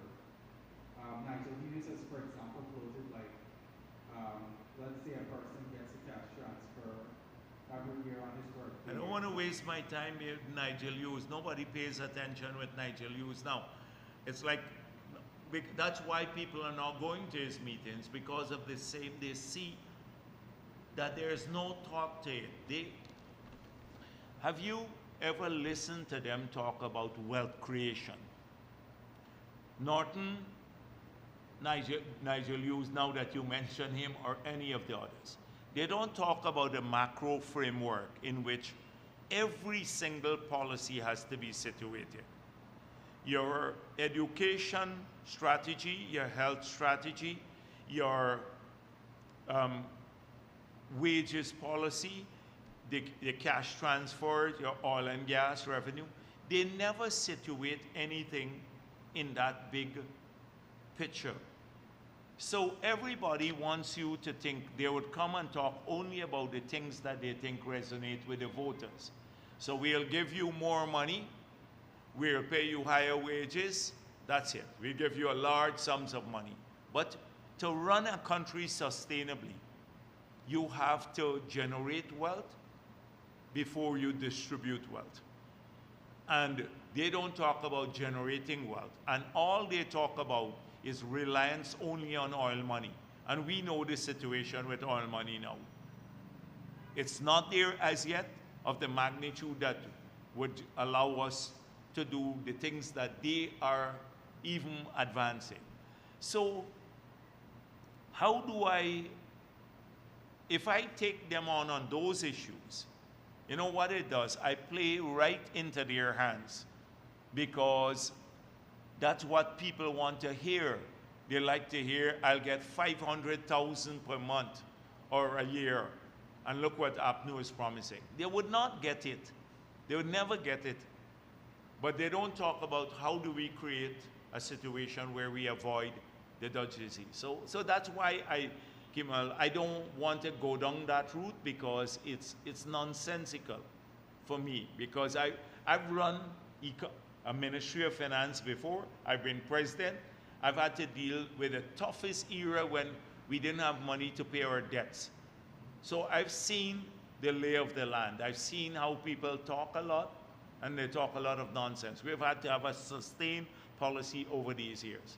So Nigel Hughes, I don't know, but predictability. Oil revenue is not predictable. How can you distribute oil revenue predictably? Even oil revenue is not predictable, and they acknowledge that. Many times Kaichor News have come here and said, what if oil prices fall? So that's my response to the predictability argument. Revenues are not predictable. Themselves. So you can't distribute what. Okay, finally, Guyana and the Dominican Republic have been strengthening relations regarding agriculture and oil and gas. I wanted to know if there are plans to pull in Brazil, who is our closest large oil producer for cooperation in oil and gas. Yes, when President Lula was here, and even when the president was back in Brazil, we've been discussing collaboration in that sector too, oil and gas sector. And I think it makes sense. Brazil is a big neighbor, a good neighbor, and we should also involve them in our discussions. Thank you. Anyone else? Okay, thank you. Thank you then. Thank you.